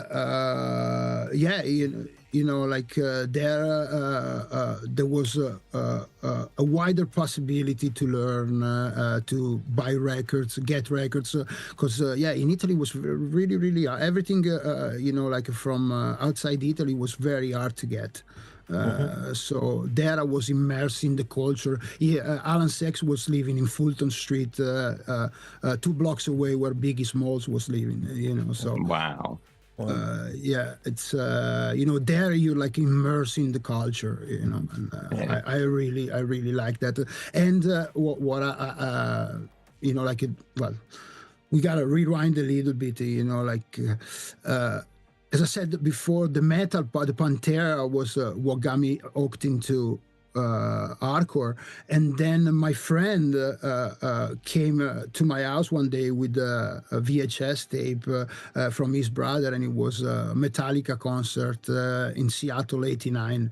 And, when I saw that, I was like, oh my God, what the fuck is this? I was, because I had a lot of rage inside of me, and there was, we would watch this tape over and over and headbang in my studio, for hours, and then, together and some other friends, we start discover Rage Against the Machine, and then the new metal era came, Korn, the Limp Bizkit, and then Slipknot was another thing that for me was mind-blowing, because their rage is what was screaming inside of me, so I went from disco music, hardcore, heavy metal, and then hip hop, and then I love them all now. And so, on the topic of Slipknot, didn't you do some work with the DJ from Slipknot, or wasn't that one of your friends or something?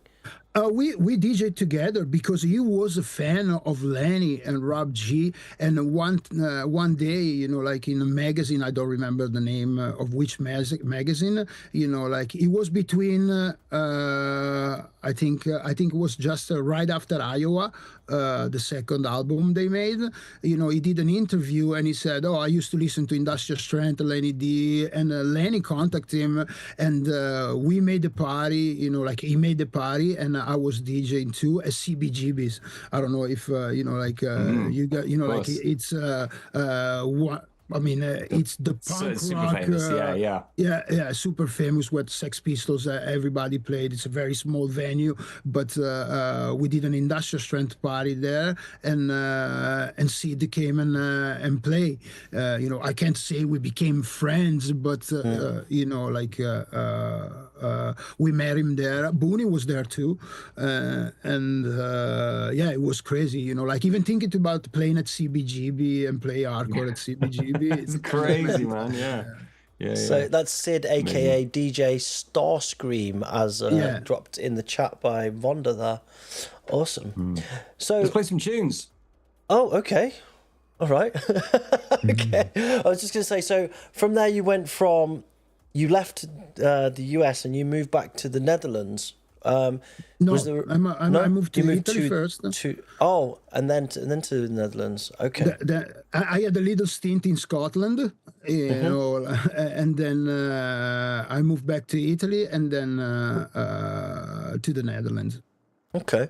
All right. Well, you moved to the Netherlands in 2004, and in 2004 also you released Attack. So I guess it's a good time to play it. Okay, let's go.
What a track, bro. What an amazing track.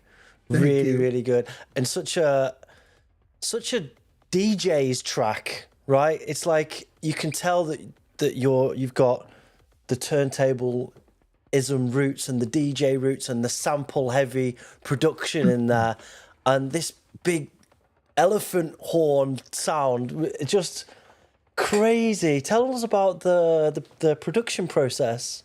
That, you know, like basically I did this track in like one day, because it was after we came back from Canada to this Elgens party.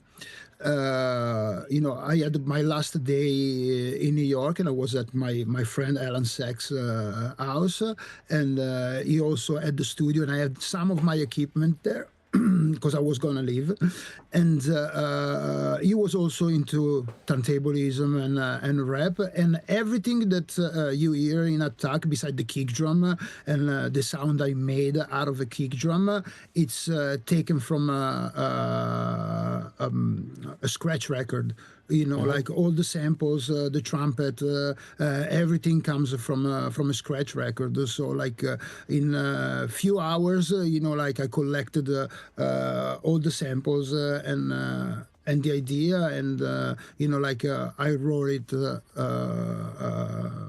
like a day before leaving and going back to Europe. And the funny thing is that I sent promo a bunch of tracks that I made while I was in New York, and he picked up the two, you know, like Deal With It and UNEXIST Will Break Your Face, which I wrote like in 1998 probably, and there was one track missing.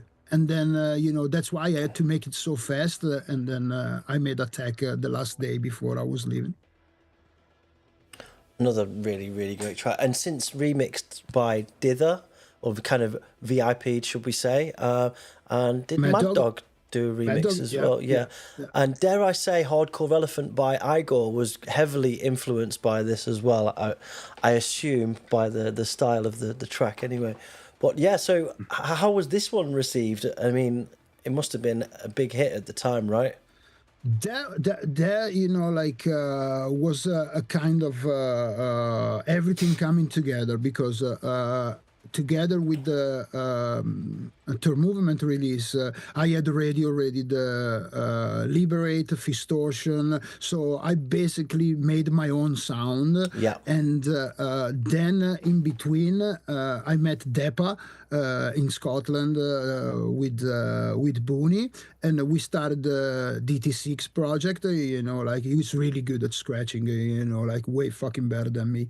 And you know, like, and we were at Booney's house that was called Hardcore Hotel in Scotland. We did the EXLXAXL DT6 remix in Scotland. So I had the DT6 remix, I had Attack, I had Fistortion, Liberate, which is the track with the Russian roulette sample. They all came out in a span of probably like 1 year or something. And you know, like, so I formed what was my core sound, you know, like as a solo artist, as UNEXIST. And then one day we were, I was in my studio in Osio Sopra, and we were practicing for a live show at a big party called Hardcore Nation. They did only twice in Italy. It was in a kind of basketball arena.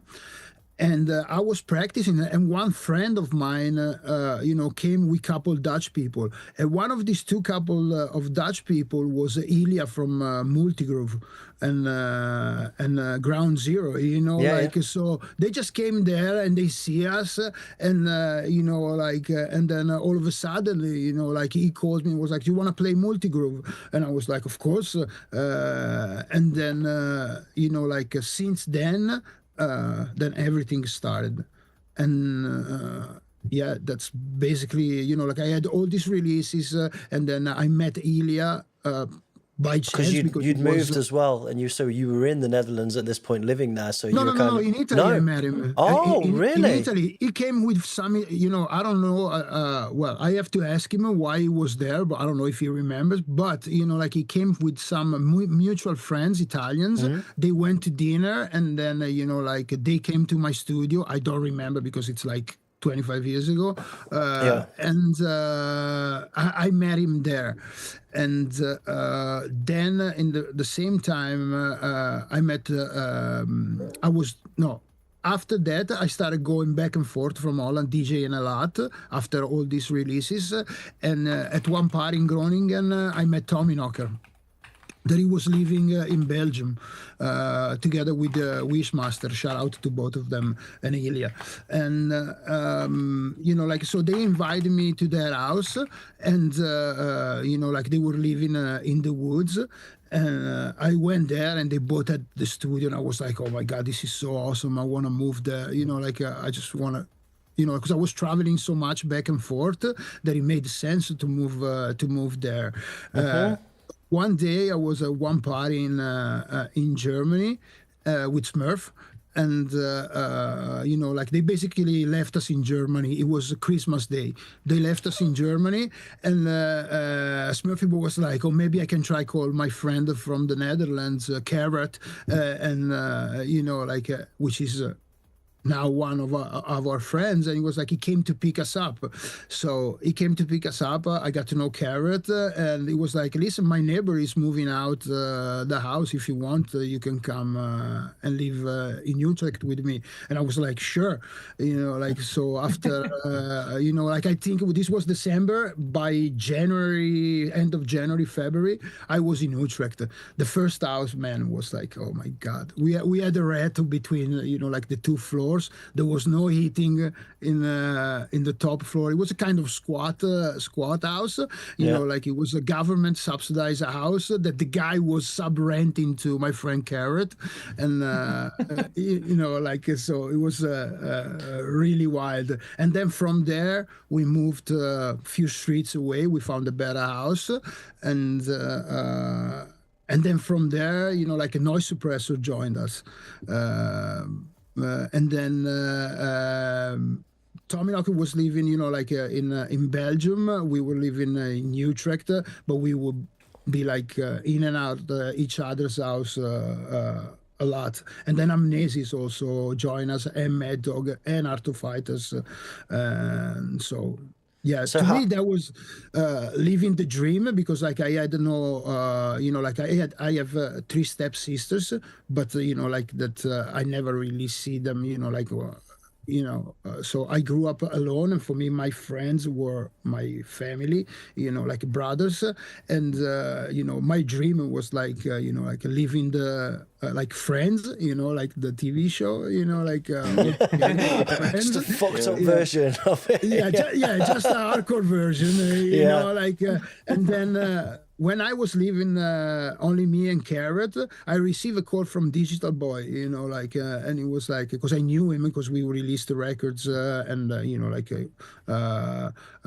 the 90s with Claudio, and he was like, listen, Biker would like to come living in Holland. Do you know? He was like, sure, he can come live with us if he wants, and he also didn't speak a word of English when he came up. At that time, I did speak English, but he didn't.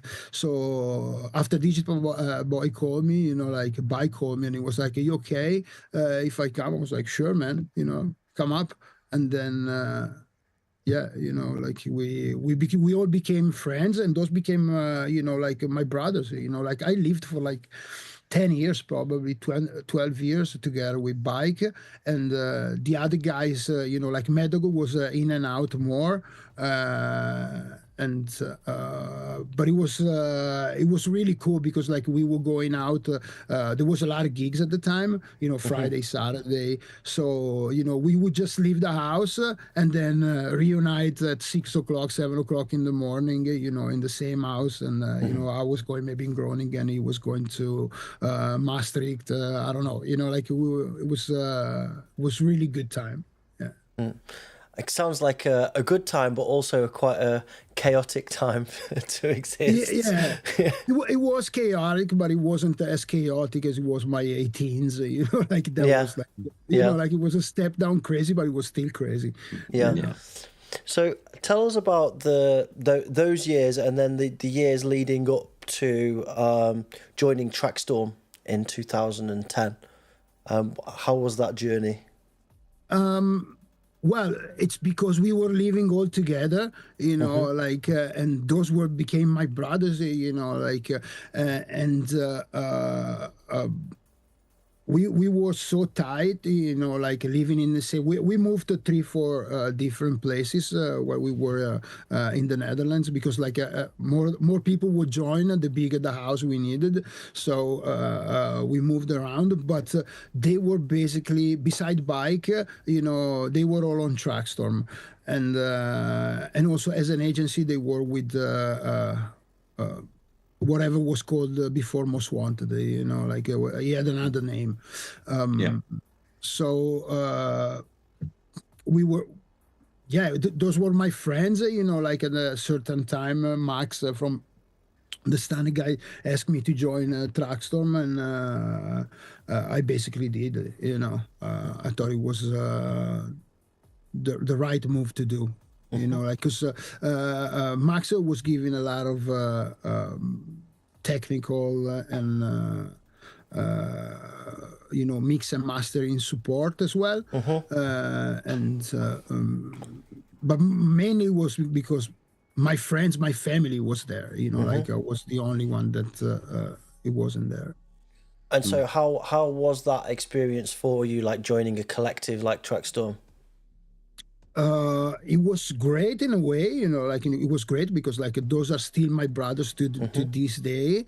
At the same time, you know, like they worked different, and you know, like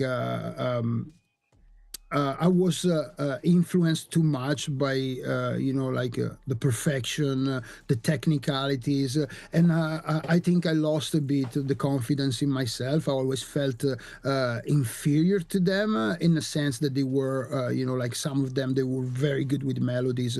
Some of them, they were very good technically, you know, like, and I feel... sometimes I was losing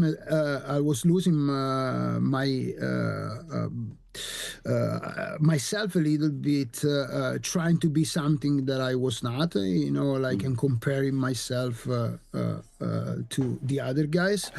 And just like in the last couple of years, I realized that, you know, like me, I work this way, you know, like I don't think in music there's a way that it's the right way or the wrong way.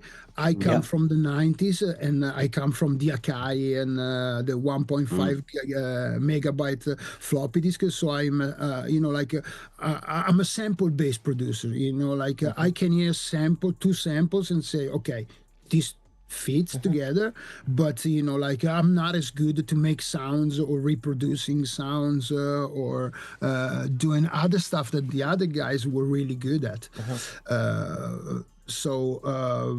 But overall it was a great experience because we were all together and we were all very tight friends. It sounds like it was quite humbling, and you learned quite a lot about yourself and about the others around you. Yeah, absolutely. You know, like it was even too much, I think. You know, like, but it was my fault.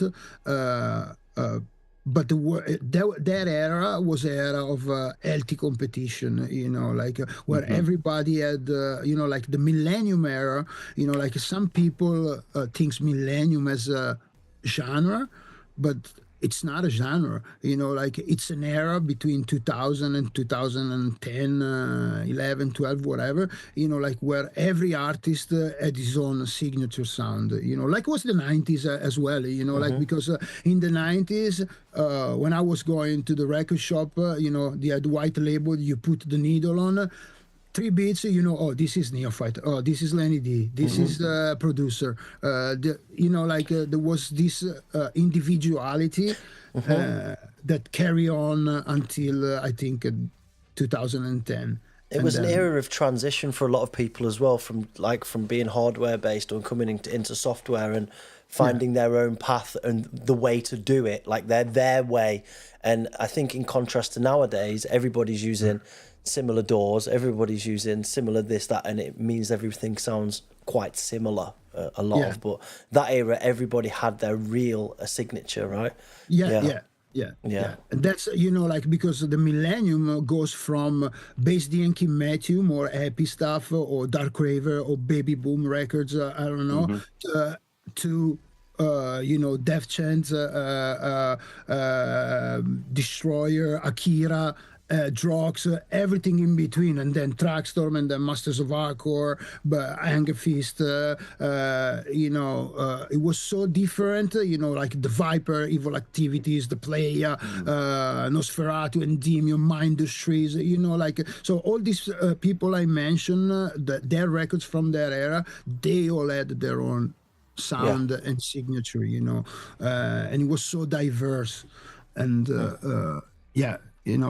from and then me, Tim, it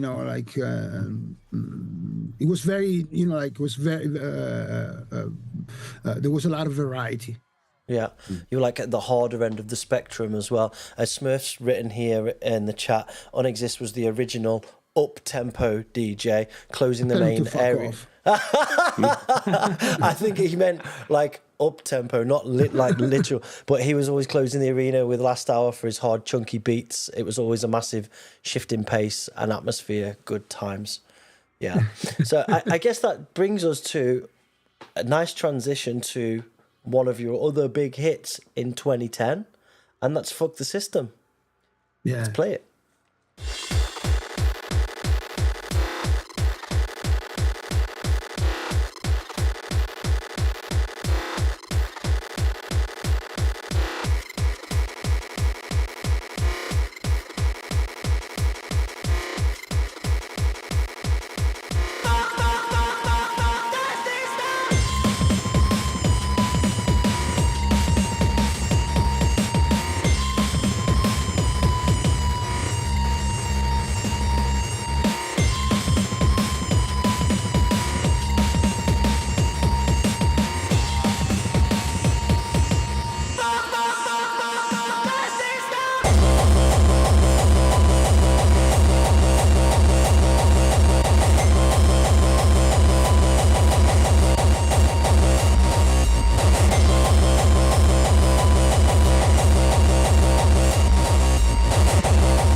absolute banger. Amazing. It's one of those tracks that whenever that gets played, everybody is screaming that, and it's just synonymous. I think it also captures like a rebellious vein that runs through hardcore as well. It really captures the vibe of what we stand for and what the movement is about in some ways. Tell us about the creation of it and the working with Satronica, etc. Yeah, this is well, another chapter where Lenny is also involved, you know, like, because I met Satronica, I think at that party that Booney and Smurf just mentioned in Northcore, you know, like, because first in 2007, I think, 1997, we did the ISR tour, and Oliver Chesler wasn't working with Satronica yet. And even, well, you know, like, just a little tangent, that tour was really crazy, you know, like, it was me, Manu, Lenny, Temper Tantrum, which is Oliver Chesler, and producer. Then I might forget somebody, but that sounds like a rampage. it was really crazy. We end up the last date was #1, then we were in Paris for a while at Manu's place. You know, when we did that with that song on I think. I can't remember what label is that, with me, Manu, and producer, and that was really wild. But then after Oliver kind of Temper Tantrum split up and he started Things to Come label, I think Matt, you know, got into a picture, and when I met Matt, it was other same like instant Frenching click, because like we had the same. View about society and you know, like more political kind of stuff, you know, like, and how the world goes. So Fuck the System is basically the byproduct of endless night talking about what's wrong with the world and what we don't like, and you know, like the people that we look up to, like Noam Chomsky, or you know, like more philosophical and political stuff, you know. And so he wrote the lyrics on top of just a breakbeat, you know, and he sent me the lyrics. I was living in Holland at that time. We were living in a place called Zeewolde, which is very like far away. And I remember it took me like, I don't know, months. I can't tell you if like 6 months, 10 months to make the track, because I had to fix every little word, you know, like the tune and everything. And after I finished the track, I didn't play it for 6 months because I was so sick about to listen to it that I didn't play it for 6 months. Really. Fuck. You know? And yeah, you know, like, it's basically like just our view on the world. And I think those lyrics, they are so actual, you know, like they never get old, you know, like I think they are the more time goes by and more influential they get, you know, like the more current they get, you know, like with the state of the world and everything that's going on, you know, that it's, you know, like it's never an old topic, you know. Yeah, exactly. Butterfist in the chat says, can you tell us how to recreate the distortion on the vocal, please? Deepole. Okay. Waldorf Deepole. There you go. Straight answer. Nice, you remembered that one. Yeah, because it's my, you know, like I've been using this distortion, you know, like the kick of attack, you know, like they're all made, you know, somewhere along the chain there is a Deepole distortion. I still use it to this day, you know. Nice. And that's been remixed quite a few times now, right? Yeah. I have a new remix, which you know, like, well, I don't know if it's gonna be a remix or it's gonna be like a Fuck the System 2.0. We still have to decide it, you know. But yeah, it's been remixed by Angerfist, which I think it did a very, very, very, very good job. You know, like because he took like a speech from JFK. He got really into the mood of the track, you know, like and he did this whole speech from JFK, and then he goes into "I'm alive, fuck the world," but with one kick every 2 beats, you know, like and when I heard it, I was like goosebumps. Shout out to Angerfist because he's the man. Yeah. The Tim on remix was really good as well. I like that one. Yeah. Shout out to Tim on. Yeah. I've spoken to him for a minute. Shout out to the Badger. So, what happened in the years following on from this in 2010 then? Then, you know, like the social media generation started, you know, like social media started, you know, like, and to me that was like very a turn off, you know, like when the music wasn't in the first place of priorities.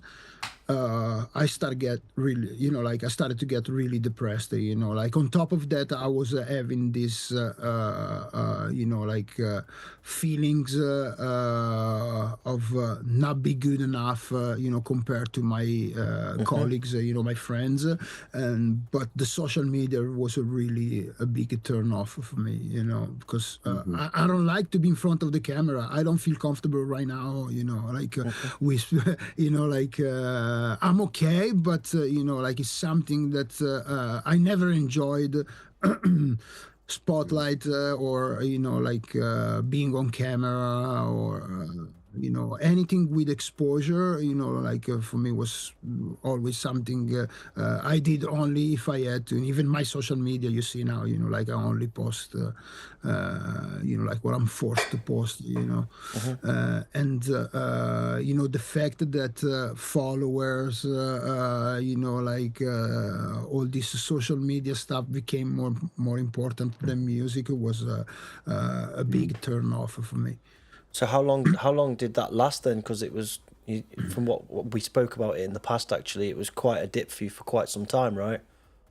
Yeah, it's still difficult right now, but now I got, you know, like I enjoy making music again, you know, but it was for a long time, and it just went, you know, then, you know, like some shit happened that, you know, like I'm not gonna mention any names, but, you know, like you could tell people was buying followers and stuff, and I don't do that stuff. So how am I gonna compete, you know, like with somebody that's my direct competitor, where, you know, like he buys followers and does all this crappy stuff, you know, like, and the music, it's not the main focus anymore.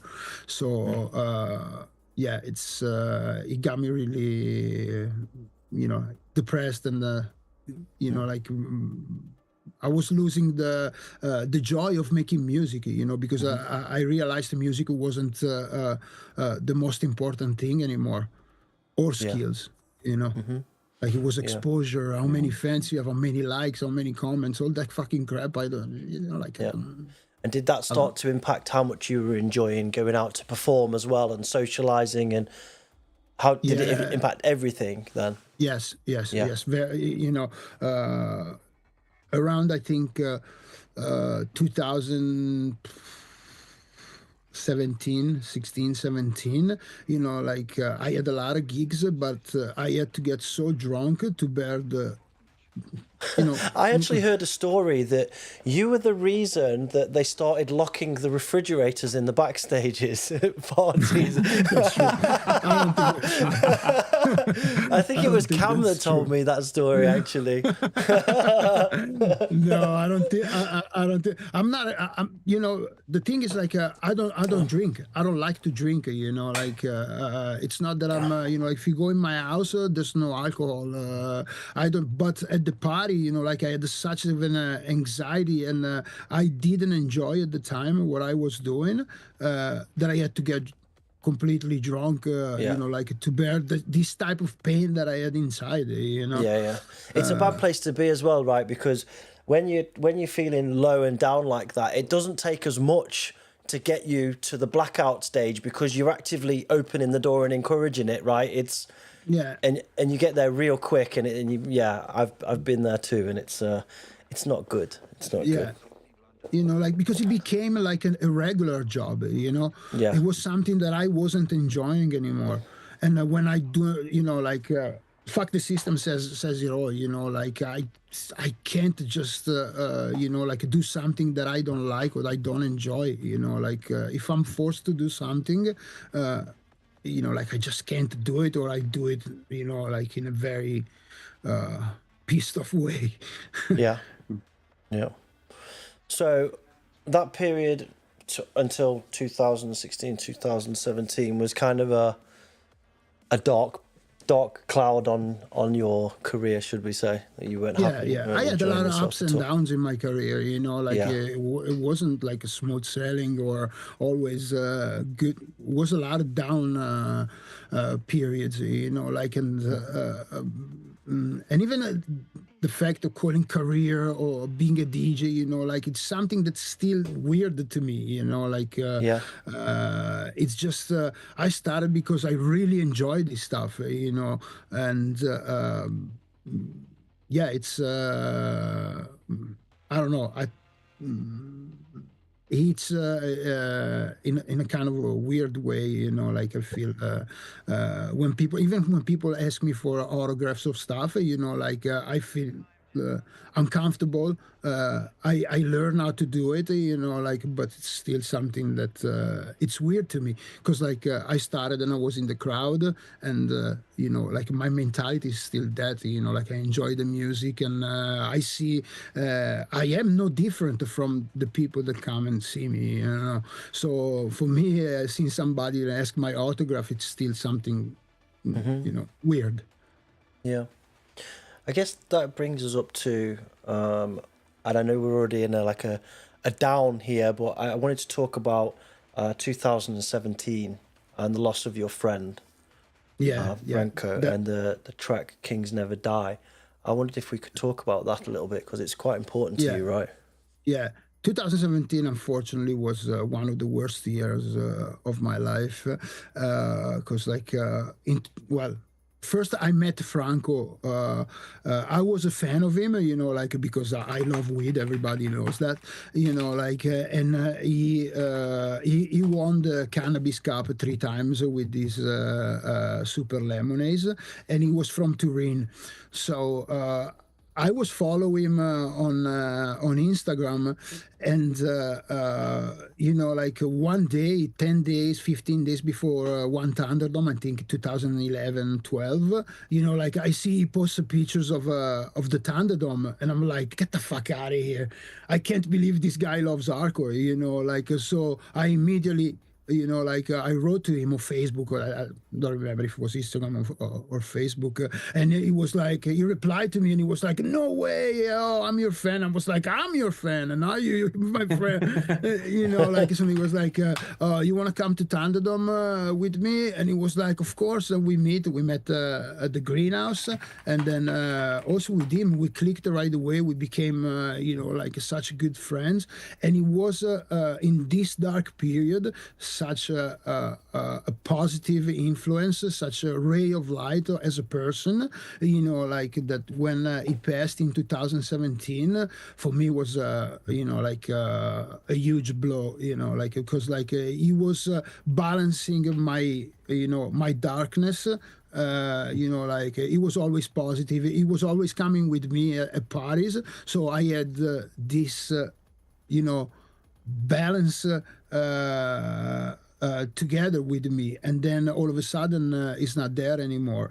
And then you know, this happened on January 3rd 2017, and then in the next 2 months I discovered that my mom had 2 cancers, and me and my wife lost the baby.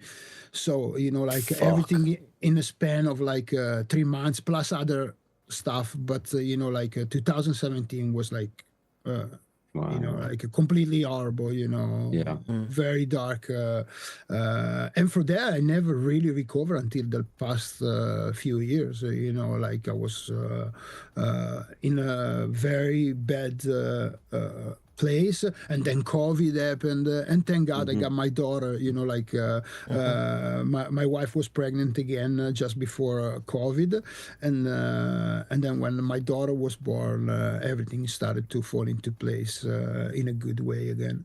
Well, thank you for sharing with us, brother. I really appreciate that. It's sad. You made a track 2017 to honor your friend Franco. Yeah, I will play it. Yep. This is Kings Never Die.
What a wonderful homage. Thank you. Really, really nice. Should be really proud of that one. And the kick fucking slaps, by the way. So your production clearly evolved over the years. What were the most significant changes that you made? I think like staying close to those guys that I was living with, you know, like I learned a lot from them, and they were my main influence, you know. Yeah. So, we mentioned COVID. That was a shit time for everybody, but for you in particular, and I know this because we actually got in touch during the COVID times, and we talked quite a lot actually. You, Christian, Cam, and I, about our vision, about how we aligned, and all of those different kind of things, and we started to discuss the new Millennium idea. And you know, what we could bring to help each other and ideas, and we were just shooting the shit, and really cool idea, and it's evolved and reformed and transformed and etc. But now it's really coming to the forefront. You've got a party this Saturday, yes, which we're going to give some tickets away to in a minute. But I just wanted to give you the spotlight to talk about this new Millennium project. Tell us what it means to you. You know, like during the COVID, you know, just before COVID, TRAXTORM fell apart, and so just before the COVID hit, Christian, you know, like he was moving around, and he didn't have a place at the moment, and I was like, come here and stay with me, you know, like so we can work in the studio and you know, do something together, you know, like because we were very tight already. So he came living with me, and then with COVID, you know, like he was forced to stay here, and you know, like we were like, what can we do? And we thought about you know, like what happened to TRAXTORM and what went wrong, and what it was, and you know, like basically was the fact that one person was deciding for everybody, and the artistic direction. I mean, it was there was too much guidance to where to go, all for the sake of the business, and not for, you know, like the music. So for us, that we were you know, like the part of the Millennium era, we said, you know, like why don't we create something that has the same spirit of the Millennium era, which everyone has his own sound, is different, and we don't give a fuck about what works now or doesn't work, and we try to help each other out, you know, like it was me, Christian together, and then Tommy Knocker, because we are all on the same wavelength of thinking. And during the COVID, which the idea came about, but then now we are like 40 plus, we have families, you know, like the things are way slower than they were when you're 20, and you know, like you don't have so much stuff to do beside, you know, like making music.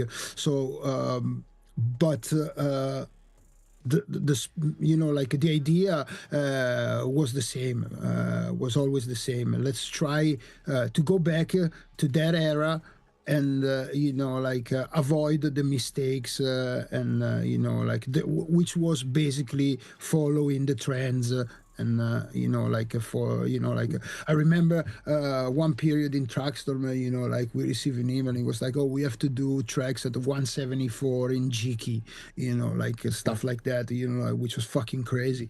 And so the spirit, it's the spirit's like, do whatever you want to do, you know, like the main thing is like just be yourself, do the stuff the way that you like it and that you feel it, without thinking about what's working and not. And this, to go back to the New Blood stuff, I'm so happy to hear this stuff, you know, like because I hear so much individuality in those tracks that I think was very missing in the past 10 years. So the spirit is basically be you, because nobody can be you but you. You know, that's the spirit of what a new Millennium is, and not you know, like cage something into subgenre. As I said before, you know, like to me there's only two genres: the one that I like and the one that I don't like. And one's shit and one's good. You know, like now everybody like to label everything. Oh, this is art techno, it's art style, it's you know, like no, it's you know, like shit I like and shit I don't like, you know. It's everything is very subjective, you know, like when it comes to music, people, not to this because I don't I don't like it, talk bad, but people love Coldplay. I fucking hate Coldplay, man. I can't stand them. But it's a subjective thing. It's me. And there's millions of people that love them, and I love Slipknot, and I'm pretty sure there's fucking millions of people that hate them, Yeah. So it's you can say something is technically good or bad because that's objective, it's an objective vet. Something doesn't sound good, it doesn't have bass, it's something it's not subjective, but the taste and the genre and all that stuff, it's all about what you like, so who am I to say, oh, this stuff sucks and this stuff is good. It's what I like and what if fits for me or what it doesn't. And so the new Millennium concept, that's a record label, from what I understand, yeah? Yeah. As well as events. So are you welcoming tracks, like demos and things like that for the label too? Is it something we do. It's not for, it was more an outlet for us, but we definitely, welcome demos and, we are open if there's something that we feel it's, special and it doesn't sound like everything that is already out there, we definitely consider it. Yeah. Awesome. Regarding, I talked about the party, so I'm going to bring that up on the screen now. Boop.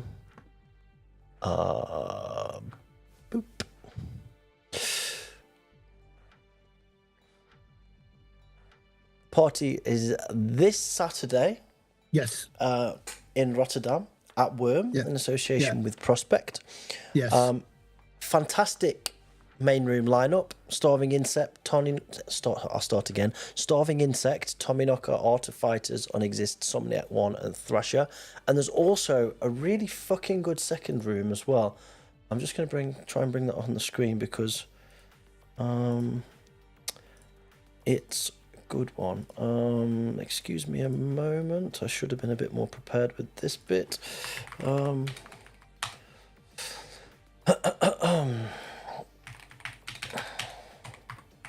And we're going to give away some tickets to this party.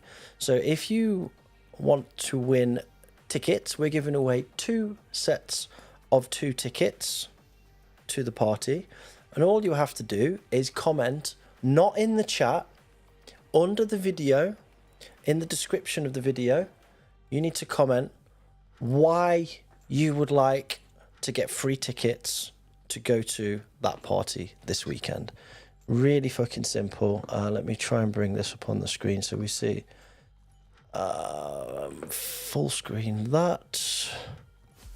So there's the timetable for the event, and the second room is really good as well. Miss Hysteria, Mindustries, Make Believe, shout to Nori, great booking, buddy. Great looking event. So if you want tickets, go ahead. I think if you read the lineup, you can understand our concept. We go from Starving Insect to Thrasher, and everything that's in between, which is what I explained before. It was the Millennium era, you could have, Base the Inky, Matthew, the Viper, and then finish with Akira. So this is what's the core is not just one genre, but a variety, so you can have something for everybody, and also, it can have a sense in a progression kind of sense, but not just stick to one sound that works at the moment. Yeah, and also shout to Christian on the graphic design because he did a fucking good job. Yeah. Shout out to Christian, Art of Fighters. Yeah, really, really nice, vivid design. I like it a lot.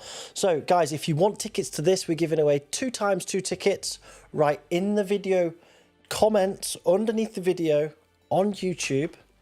and we'll pick out some people, and we'll get your details, and we'll send you some tickets. So this Saturday, and I think I'll pop along as well and say hello. I think you're going to go over as well, Greg, maybe. Yeah, I might pop along. Staff Death Machine's over as well, so we might pop our heads in and have a quick beer and say hi. Yeah. Awesome, guys. I think I'll just drive over and say go for a bit. So this brings us up to current day, buddy. I've got a track here from you, Satronica, and Art of Fighters, which recently came out, and then you've got a couple of exclusives to play. So I'm going to get this played. This is Audio Warfare. This came out 2024. Yes. And then we'll move on to some exclusive stuff. Let's go.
can really hear the elements of you and Christian in there.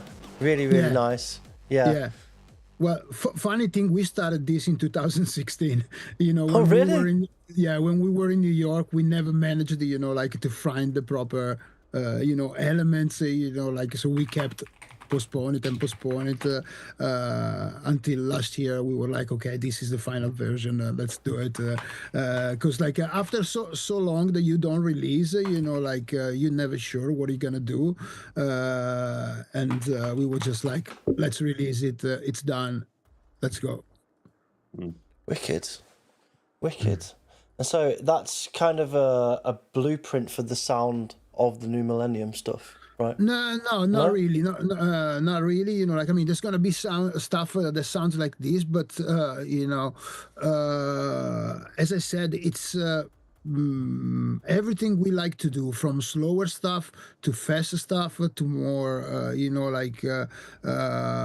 industrial orientated stuff. A little bit of everything that we like, that we consider hardcore. What's to us hardcore, because like now there's this art techno movement, and I hear stuff that to me it's hardcore, and some other stuff it's art style, some other stuff, as I said, I don't wanna put a label on everything. Everything I heard in New Blood section, to me it's hardcore, even if it's it doesn't matter, the speed or how the kick drum is. If it's hard, it's hardcore. If it's not, something else. Exactly. So we've got some exciting exclusives here that you sent to me. We'll play a couple of them. Which ones would you prefer to play? I don't know, probably we have to play Charlotte's Heart, right? Yeah. Okay. Yeah. Let's play this, and then you can tell us the story behind it, all right? Yeah. So how long do you want me to play? How long do you want me till I fade out? Just right after the main drop. Okay. The first drop, or the main drop after the main drop. Yeah. Okay, cool. All right, let's go.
You are now tuning to the Oblivion show.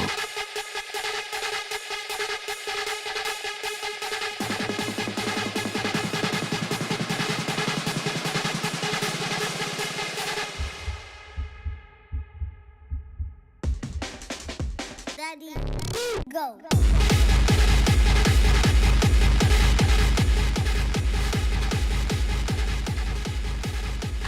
Really cool, and a new direction really cool. as well. Yeah. Thank you. Tell us about the story behind this one. So basically, the sound, like the noises sound that you hear at the beginning, it's the ultrasound of when my wife was pregnant, and we went, to do the ultrasound for the baby. So it's basically my daughter's heartbeat when she was in the womb. And so I wanted to make something for her, and I used that sample. Then I took that sample that says, I am alive in you, which is, represent her in the womb of her mother. And then, when the drops come, she said, I had her do the sample and say, "Daddy, go," as as a sample for the track. So it's a track about my daughter, you know. That's cute. I wanted to do something for her, you know, like that. Yeah, you know. Really nice. And where will this be released? New Millenium. It will. Okay, right. Yeah. Really cool. Lots of love in the track as well. In the chat, sorry. My caffeine's starting to wear off, clearly. How are you hanging in there, Greg, by the way? You doing all right, buddy? Barely. Yeah, dude, I'm really, really struggling, I'll be honest. All right. We're getting there. We're getting there. Right, we'll do one more of these exclusives then. Yappo, which one? Underground or Bleeding? Underground, I guess. Yeah. Yeah. Okay. Here we go.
Really fucking cool. Good stuff, mate.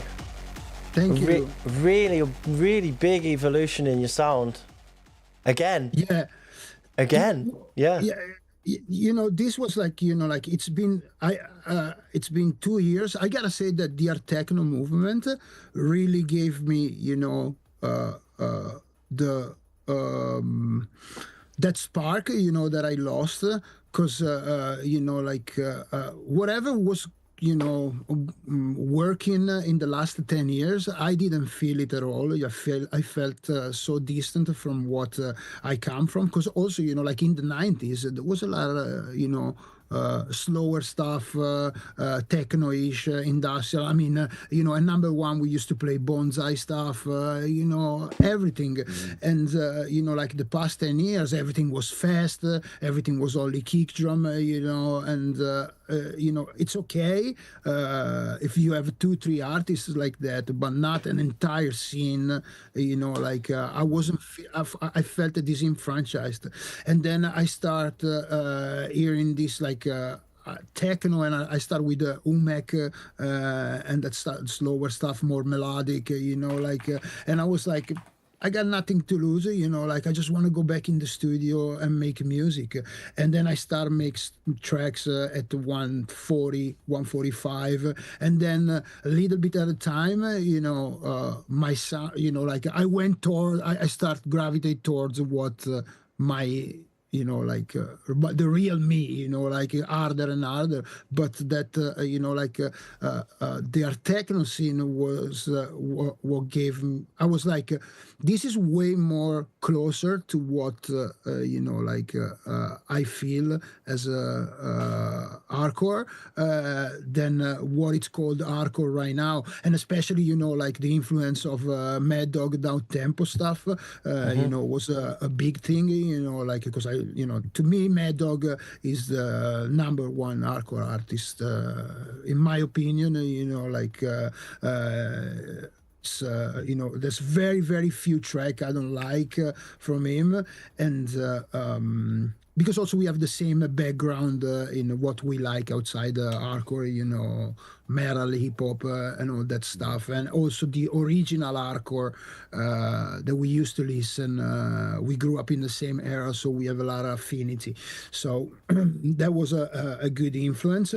But you know, like the tracks start pouring out when you know, like I realized first that I wasn't, you know, like an engineer. I had my way to make tracks, you know, which is more sample based, and I didn't give a fuck what was working, because what was working, you know, like it was so distant from what I liked that you know.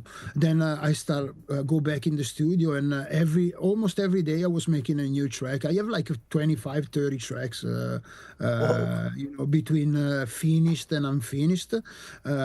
That I did in the last couple of years.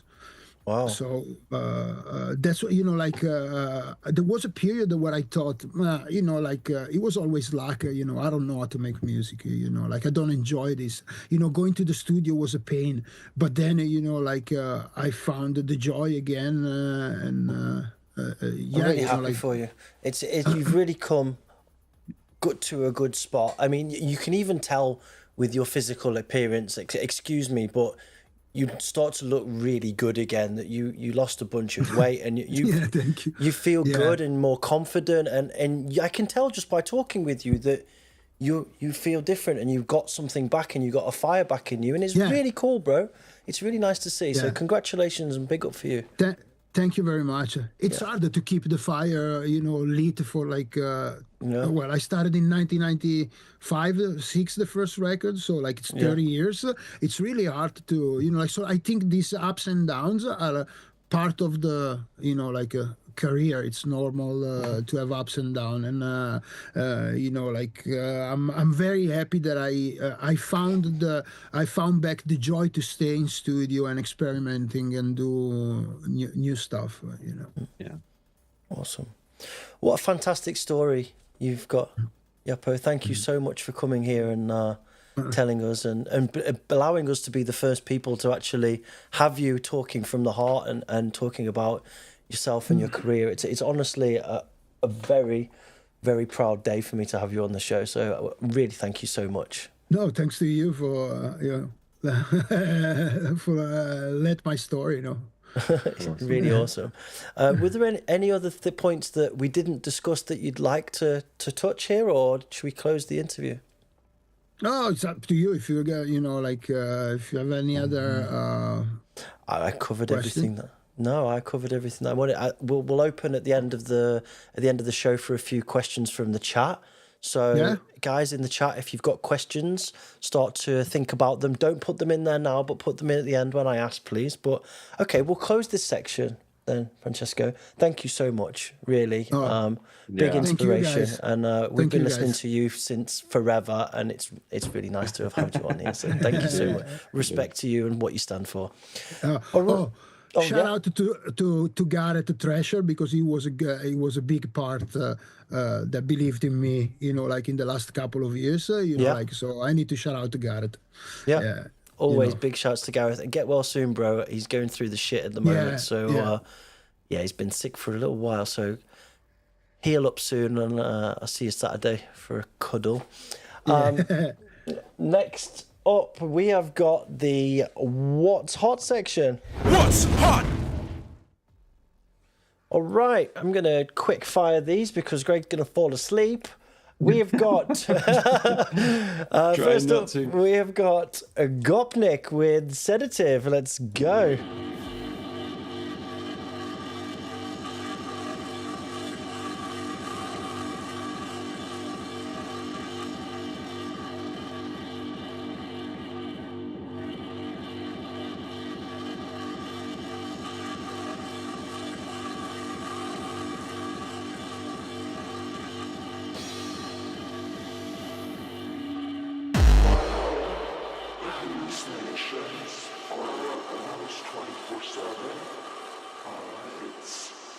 something that I just have learned to live with.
Huge forthcoming release from Gopnik on Madback Records, industrial hardcore techno straight out of Rotterdam. That's on pre-order at the moment over at Bandcamp.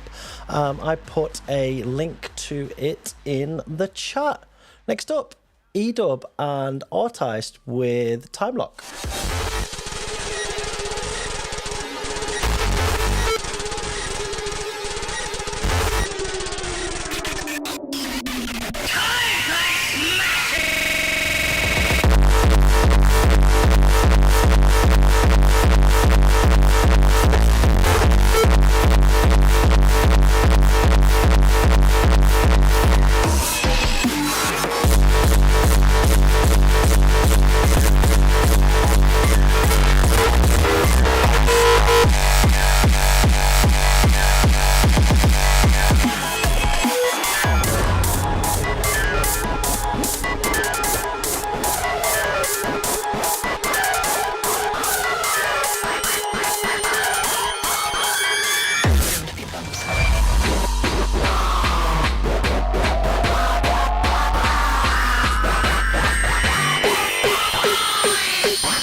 That is Edub and Artist on Motormouth Records. Just dropped or just about to drop.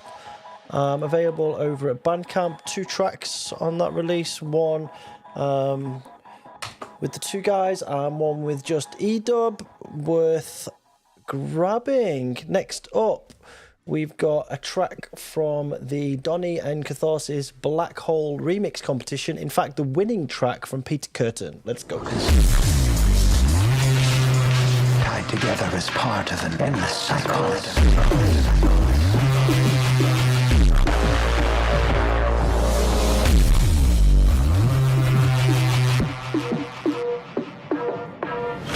What if everything that came from the past was actually influenced by the future?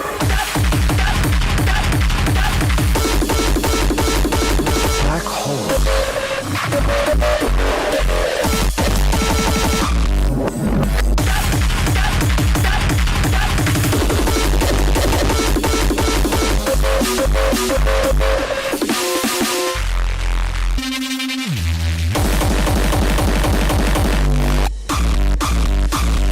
Disappears.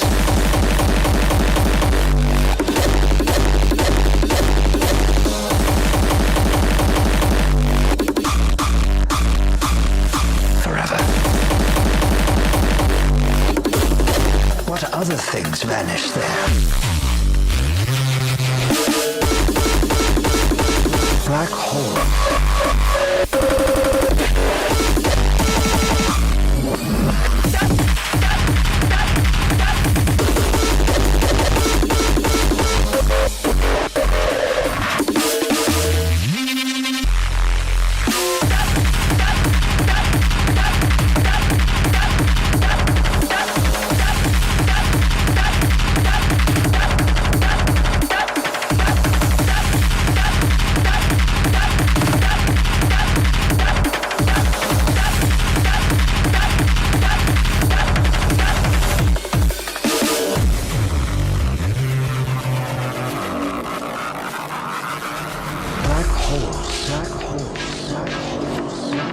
Considered to be the hellmouths of the universe. Whatever subject falls inside disappears forever.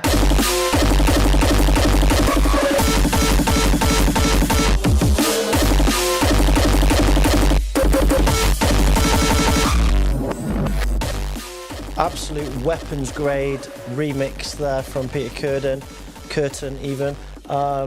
Huge congratulations on that. But also, more importantly, I think, shout out to the Carnage Core and Artist, I always forget how to say that, for their second and third places. Straight out of the New Blood, so we're super proud of you guys. Big up, well deserved, well deserved. Next up, something a little bit breaky. Let's go. This is Scheme Boy remix of Anorak's H3O+.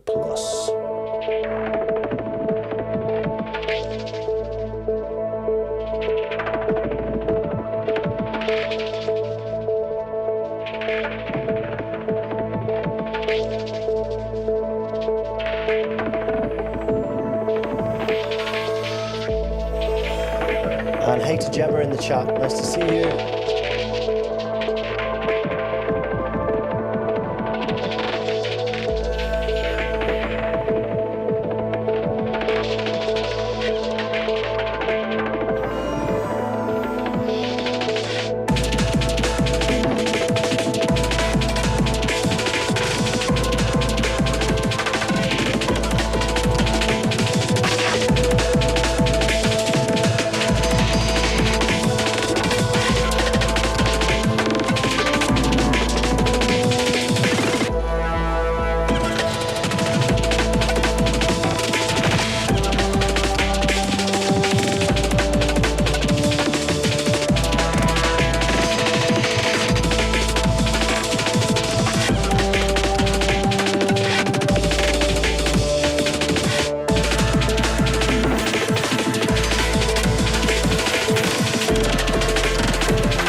Boy absolutely blowing the socks off that remix.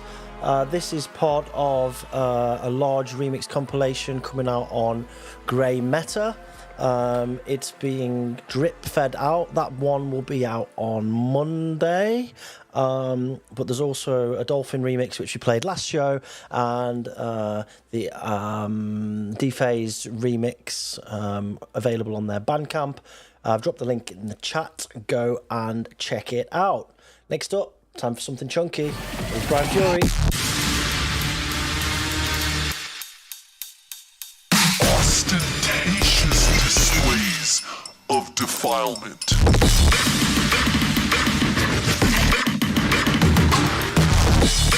They will cover themselves in the ashes of the dead.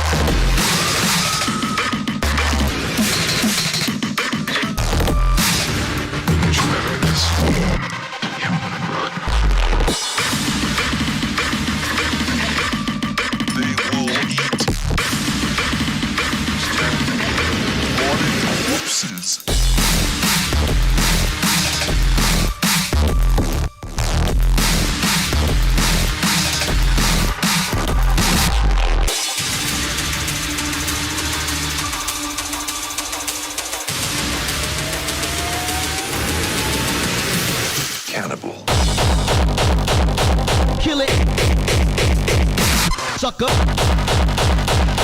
you lack.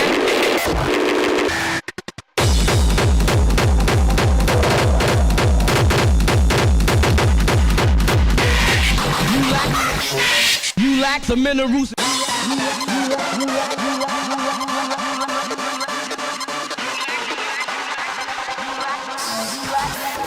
Some minerals.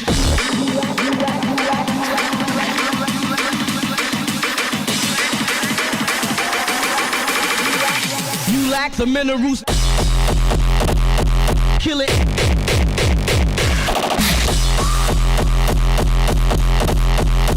You lack the minerals.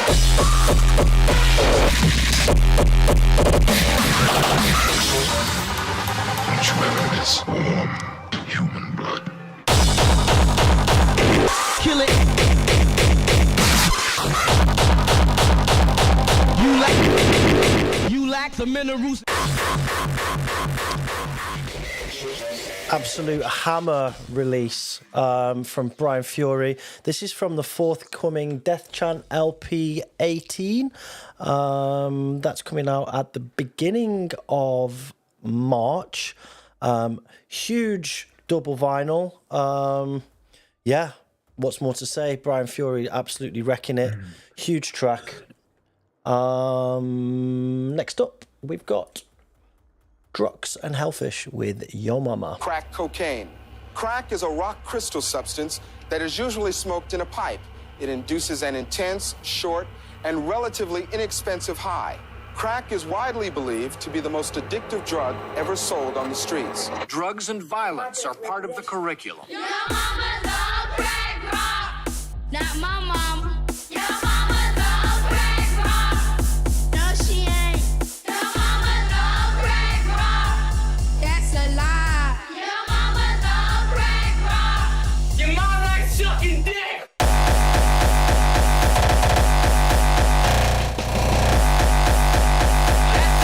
Never seek treatment to crack. You know what she was doing, selling pussy for the crack rock. You must be crazy. You got life. Shit. Your mom likes sucking dick.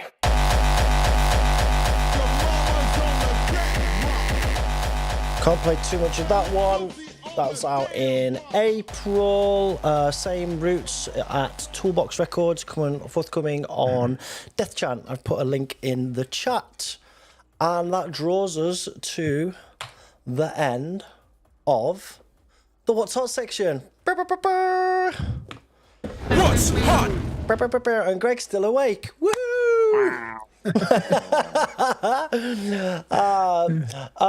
Okay, so we're coming to the end of the show. we're going to do 3 good questions from the chat. If you've got questions, put them in there for Francesco, for Greg, for me, or all of us. Now's the time to say anything. Shout out to Gate System, who's just arrived in the chat. Hey, babes. Nice you can see. Someone's written here, can you talk about your time in Scotland, what you liked about it and what you didn't? I find it crazy that you lived in my country, even if it was for a stint. Well, there's nothing I didn't like. You know, I loved it. I love it because, like, I was with Booney, which is one of my best friends, and it was fueled of insanity, that part, you know. So we had a lot of fun. I was with friends, and I was making music, so it was great. I love Iron Brew. That's what a good thing to say to win their hearts, right? Indeed. I do love it, really. And well, you know, like, there's so many stories that I don't know if you know, this is the right place to tell, you know, about that. Oh time. yeah, it's absolutely the right place. But I was living at Booney's house, and it was called the Hardcore Hotel. You know, Yeah. like, because after all the parties, you know, we will go back to the flat and do after parties for like days and days. We used to have a place like that called Corpo. Shout out to the Corpo crew. Yeah, similar kind of thing, right? Parties for Shout out days. to the Hardcore Hotel crew. All right, next question. Do you still have my hardcore slipper that you took back to Italy from Hardcore Ray? Well, Hardcore Ray was, you know, like one of the tenants of the Hardcore Hotel. Oh my God. He's a maniac. He's a proper maniac. No, I don't have the sleepers. You know, like this guy, you know, like used to pass, you know, like used to go to sleep with speedcore on, and his sleepers, you know, like by dancing on the carpet, they were like, you know, like they had no soul anymore, you know, like because he was dancing so much on the carpet that, you know, like he completely destroyed them. Smurf's in the chat telling stories as usual. One time we were sharing a hotel room together in Holland. I said the girls were coming over to meet me. She entered the room and she was about 9 foot, and she looked like Big Bird from Sesame Street. That's all true. That's all true. Yeah. It's true. Big Bird. Oh, for fuck's sake. Any more questions? My cat apparently has a question.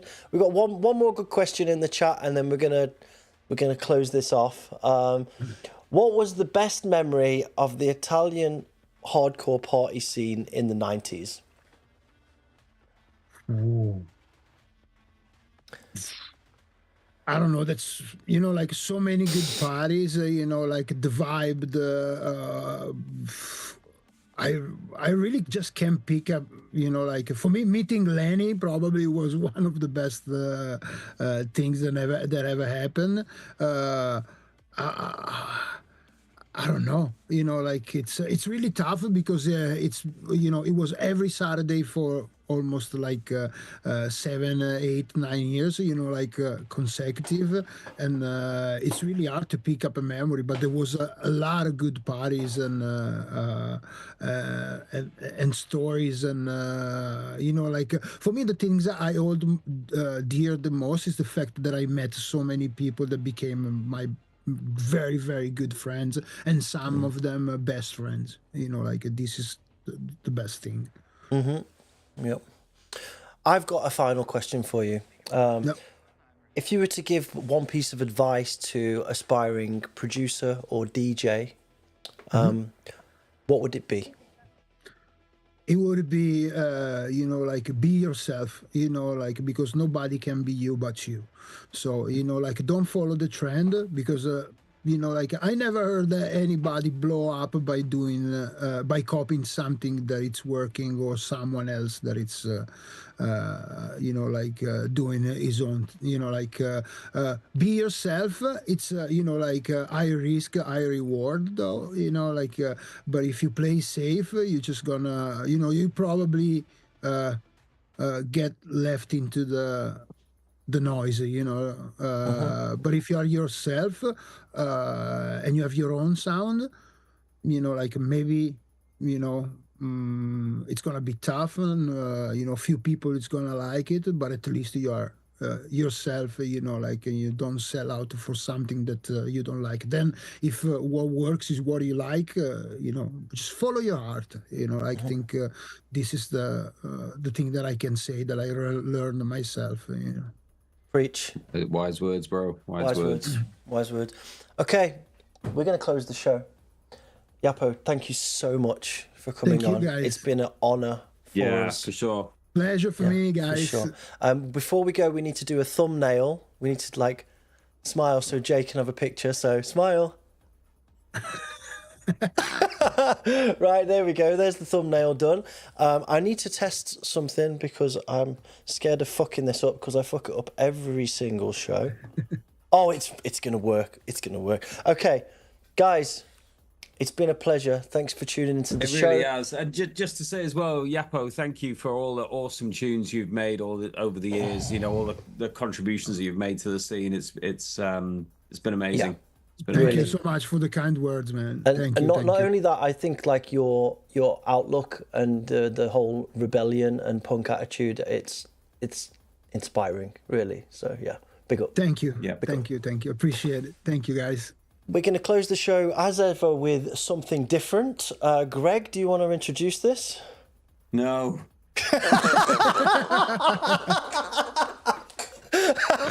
It's definitely something different, though.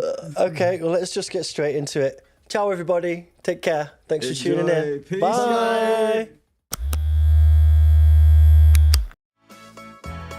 What's Killing of the Kid Productions? Like, oh my god, why would you call yourself that? That's like horrible.